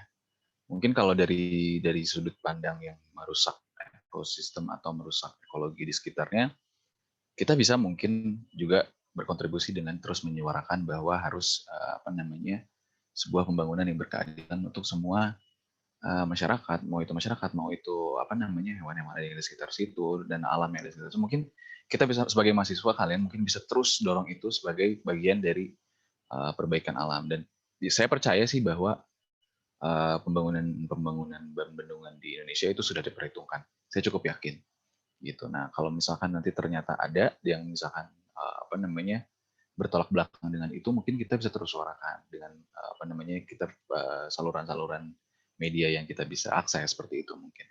Tapi kalau dari sejauh yang saya lihat mungkin tetap masih apa namanya memperhatikan keamanan lingkungan gitu ya. Dan yang kedua sebenarnya untuk menjawab itu sekarang kita beberapa partner kita contohnya Komodo Water tuh mereka udah develop namanya reverse osmosis juga ya yang bisa menggunakan sumber daya air dari laut gitu. Mereka terus mendevelop itu. Jadi sebetulnya untuk mencapai ke sana sudah nggak jauh sebetulnya gitu. Dan juga dari teman-teman dari Wujudkan juga ada satu dari apa namanya partner Water ID mereka juga terus menggalakkan itu gitu. Bagaimana kita bisa apa namanya kita bisa menggunakan air dari laut. Jadi sudah layak minum ya minimal seperti kayak gitu. Kita terus juga masih terus galakan itu. Jadi sebenarnya juga dari uap ya namanya aku lupa. Tapi kita juga berusaha menangkap air dari uap. Kita juga sering berbicarakan itu gitu. Jadi kita dari panas ya. Jadi kita sistemnya mungkin kurang lebih kayak solar panel sebetulnya. Di mana kita menangkap panas yang kemudian nanti jadi titik-titik embun yang bisa jadi air gitu. Jadi kita sebenarnya nggak jauh untuk bisa mencapai ke sana. Cuma memang sekarang kendalanya adalah di segi biaya. Gitu. Nah, makanya kita terus sekarang berkolaborasi untuk gimana caranya kita bisa bikin alat yang murah, accessible, terus juga gampang dirawatnya. Gitu, Winda, kira-kira. Sudah cukup terjawab, Winda? Baik, sudah cukup terjelas. Terima kasih jawabannya. Oke. Di kolom chat sudah ada pertanyaan lagi, Pak. Apakah Water ID berpartner juga dengan pemerintah, misalnya Kementerian PUPR atau dengan institusi lain di luar negeri? Ini pertanyaan dari dosen kami dari Teknik Lingkungan Universitas Pasundan. Terima kasih pertanyaannya Mbak dosen ya. Kita sekarang sebetulnya sudah berpartner, terutama dengan Pusair yang dulu ada di Dago ya. Kita udah berpartner juga, kita sering berkonsultasi. Kemudian dari pemerintah kita juga lagi coba untuk PUPR Pak. Kita coba approach ke sana. Untuk supaya bagaimana nanti device-device yang kita udah bikin ini bisa berkontribusi dan bisa dipakai oleh pemerintah gitu. Dalam hal ini PDAM atau PUPR. Kemudian kalau dari instansi-instansi luar negeri, kebetulan kita udah ada Water.org, kalau kalian udah tahu ya, yang dia pemiliknya itu Matt Damon. Terus juga kita udah pernah jalin kontak sama Swiss Contact. Terus kita juga lagi coba approach ke GIZ, bagaimana caranya kita bisa setidaknya membantu atau mendapatkan program-program yang terkait dengan kelangsungan air. Kalau dari lokal sih mungkin banyak ya. Dari mulai water hub, terus kemudian ada juga aquifera tadi disebutkan ya, kayak banyak lah sampai ke Komodo Water. Oh ya, Refill My Bottle juga kebetulan dari Prancis sebetulnya. Cuma mereka punya base di Bali. Gitu. Ini ada pertanyaan kedua dari Teresa Berliana Putri.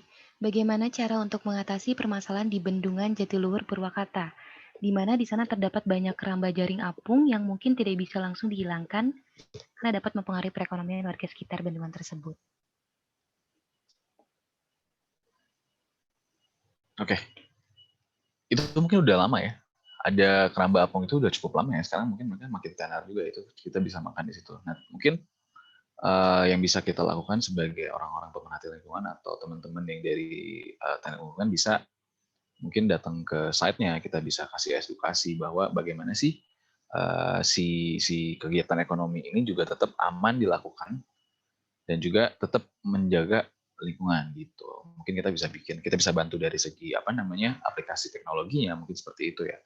Jadi kalau dihilangkan mungkin sulit banget, nanti malah jadi makin terjadi konflik yang cukup panjang karena mereka udah lama kan di sana gitu. Dan juga mungkin mereka bisa bikin di sana juga sudah dapat izin ya dari Jatiluhur. Mungkin kita bisa lebih kayak tadi, kita mungkin bisa implementasikan teknologi-teknologi yang sudah kita miliki agar supaya si keramba ini tidak merusak ekologi ya gitu. Mungkin tidak tidak memanen ikan-ikan invasif terhadap hewan-hewan yang udah ada di situ ya gitu. Kalau dari sudut pandang saya gitu. Oke. Apa ada pertanyaan lagi? Coba cek. Boleh langsung raise hand saja atau menuliskan di kolom chat.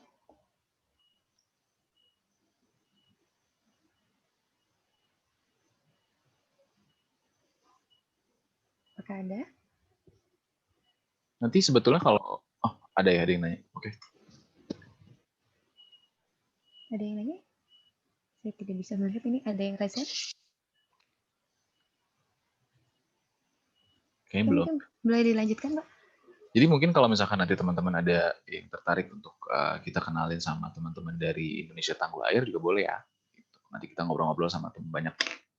Ada yang 1000 mata air, dia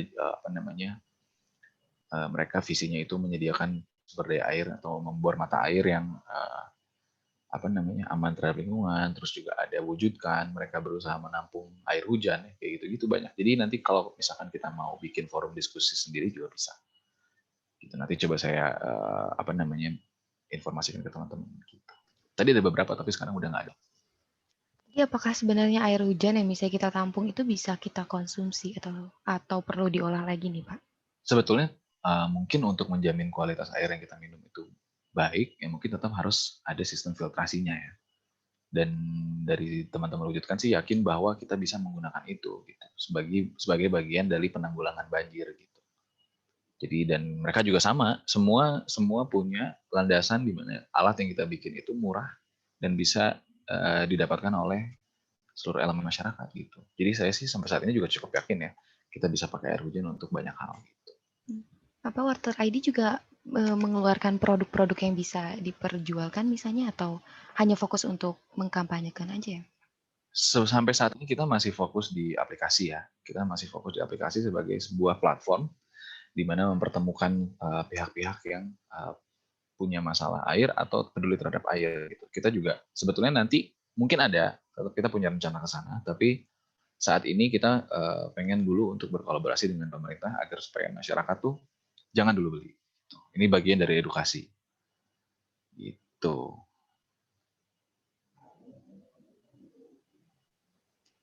Ada lagi? Waktu kita sedikit lagi. Apakah ada yang bertanya? Kalau masih malu-malu boleh tulis di kolom chat aja. Atau boleh raise hand.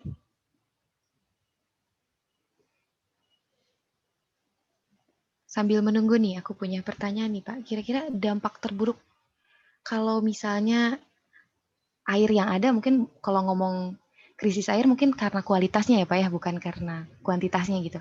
Dampak terburuk yang akan kita rasakan sebagai manusia maupun sebagai makhluk hidup itu kira-kira bakal seperti apa ya Pak? Sebetulnya kalau tadi sempat saya baca-baca di beberapa media, sekitar berapa persen dari air yang ada di Jakarta itu sekarang udah tercemar E. coli. Nah, itu bahaya banget. Jadi ketika mungkin nggak filtrasi langsung diminum atau sistem verifikasinya nggak benar, wah bahaya banget gitu. Jadi mungkin itu tujuannya juga kita bikin filtrasi air ya untuk penampungan air hujan. Karena kita kan nggak pernah tahu gitu. Itu tuh air bersih atau tidak gitu. Dampaknya itu apa ya Pak? Kira-kira yang secara signifikan kita bisa rasakan? Ketika mengkonsumsi air atau gimana? Ya, mengkonsumsi. Mungkin mengkonsumsi air paling gampang mungkin kita langsung sakit perut kali ya. Langsung sakit perut mungkin ya kalau airnya nggak benar. Bahkan kalau misalkan kita isi air isi ulang yang nggak baik juga ya, mungkin itu bisa langsung banyak ya bisa jadi ada bakteri segala macam, itu mungkin bahaya banget gitu. Kan ada tuh kasus beberapa ulang air yang yang ternyata verifikasinya nggak benar gitu kan. Gitu. Ya benar Pak. Ya mungkin yang harganya yang 5.000-an ya Pak ya, isi ulang air. Saya jadi tapi mungkin takut ada beberapa juga yang bersih kita. Betul. Karena kan mereka pembersihan pakai UV ya Pak. Cuman apakah UV-nya suka dilakukan operational maintenance atau apakah cuma lampu aja gitu kan Pak? Sebenarnya kan juga jadi takut. Mereka punya beberapa step ya. Sebenarnya mereka kan sebelum masuk ke UV itu juga kan ada beberapa pipa-pipa yang dimana mereka berusaha untuk verifikasi air yang tadi. Tapi kan ya balik lagi kita nggak tahu mereka berapa kali itu maintenance-nya. Nah itu juga bagian dari, sebenarnya itu adalah satu bagian dari aplikasi kita juga yang tadi Haus. Jadi ketika kita nanti berpartner dengan penyedia air isi ulang, kita pengennya juga adalah sebagai bentuk quality checking lah gitu. Jadi ketika nanti kalian buka apps-nya, mau isi air ulang nih, nah mungkin kita bisa menjamin bahwa air yang kalian minum sudah lolos uji verifikasi atau misalkan sudah bersih, layak minum kayak gitu. Jadi kita pengen memberdayakan juga gitu orang-orang ini gitu. Karena sebenarnya mereka sampai saat ini belum ada seperti legalitas atau sertifikasi untuk membuka gerai air minum ya? Setahu saya sih udah ada ya sebenarnya, sudah ada. Cuma mungkin dari pemeliharaannya mungkin kita nggak tahu ya. Saya nggak paham. Dan itu jarang diberitakan juga ya. Oke, ini ada penanya, mungkin ini bakal jadi penanya yang terakhir ya. Okay. Dari Pak Hermanto, bagaimana cara membedakan air bersih dan air jernih secara kasat mata Pak, dan bagaimana menentukan air tersebut bisa digunakan atau dikonsumsi? Sebetulnya kalau misalkan membedakan sih dari kasat mata kita bisa lihat ya, kita pasti punya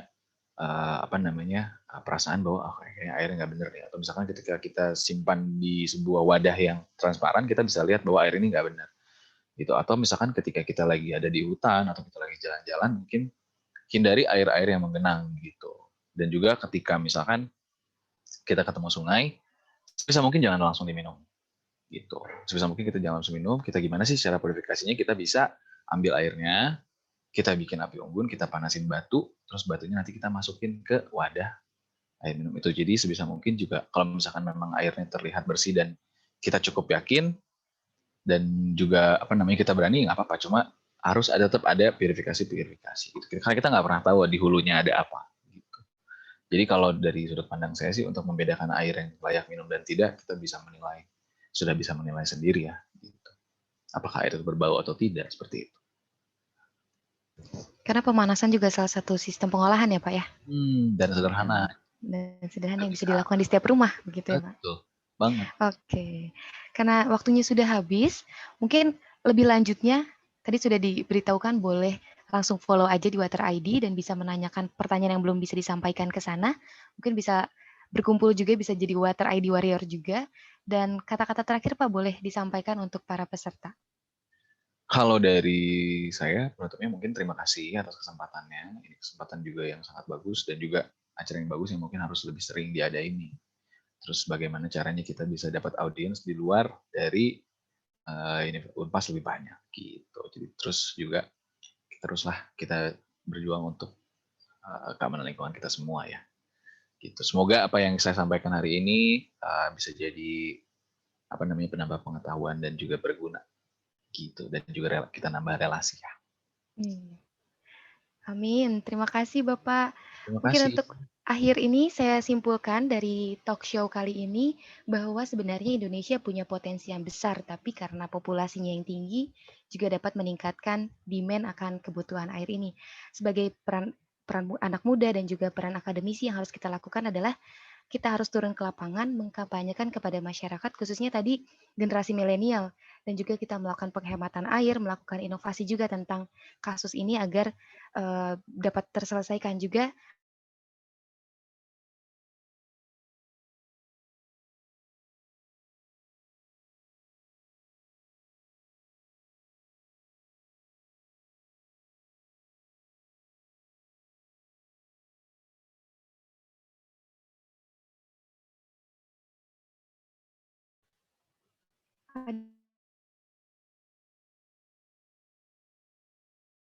Maaf Teh, tadi koneksinya terputus. Terima kasih kepada Teh Angel sudah memandu acara dengan sangat baik. Terima kasih juga kepada Bapak Firdaus dan Bapak Nastia sudah menyempatkan hadir dan menyampaikan ilmu tentang air dengan sangat baik juga. Semoga apa yang disampaikan oleh Bapak Firdaus dan Bapak Nastia ini dapat bermanfaat bagi semua. Amin. Acara selanjutnya yaitu foto bersama yang akan dipandu oleh Teh Intan. Diharapkan semua hadirin yang hadir di room Zoom meeting on-cam-kan kameranya.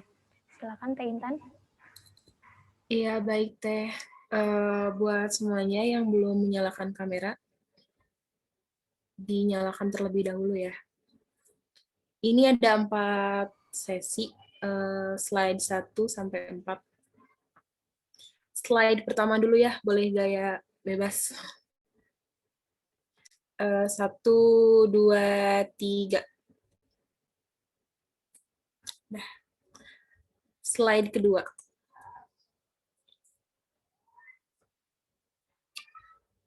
Satu, 2, 3.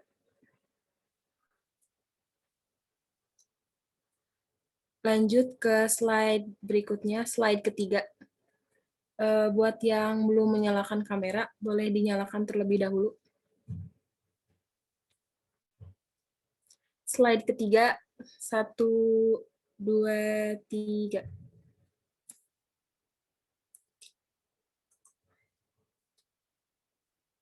Sudah, terima kasih.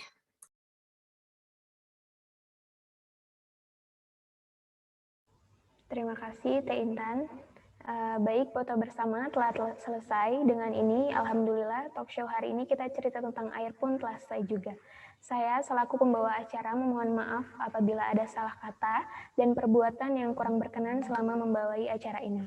Tanpa mengurangi rasa hormat kami kepada seluruh hadirin diperbolehkan untuk meninggalkan room Zoom meeting. Terima kasih. Wassalamualaikum warahmatullahi wabarakatuh. Waalaikumsalam warahmatullahi wabarakatuh. Terima kasih. Terima kasih. Kang Tete. Terima kasih Kang Rifki, Kang Nurbian.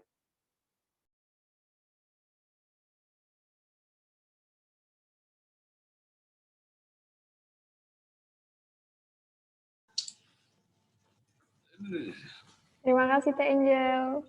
Teh nanti. Aku boleh live atau mau ada bincang-bincang hangat?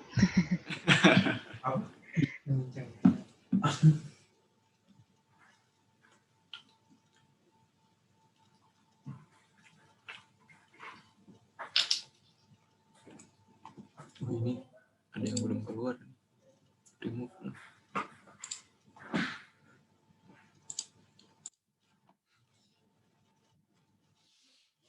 Alhamdulillah. Hah?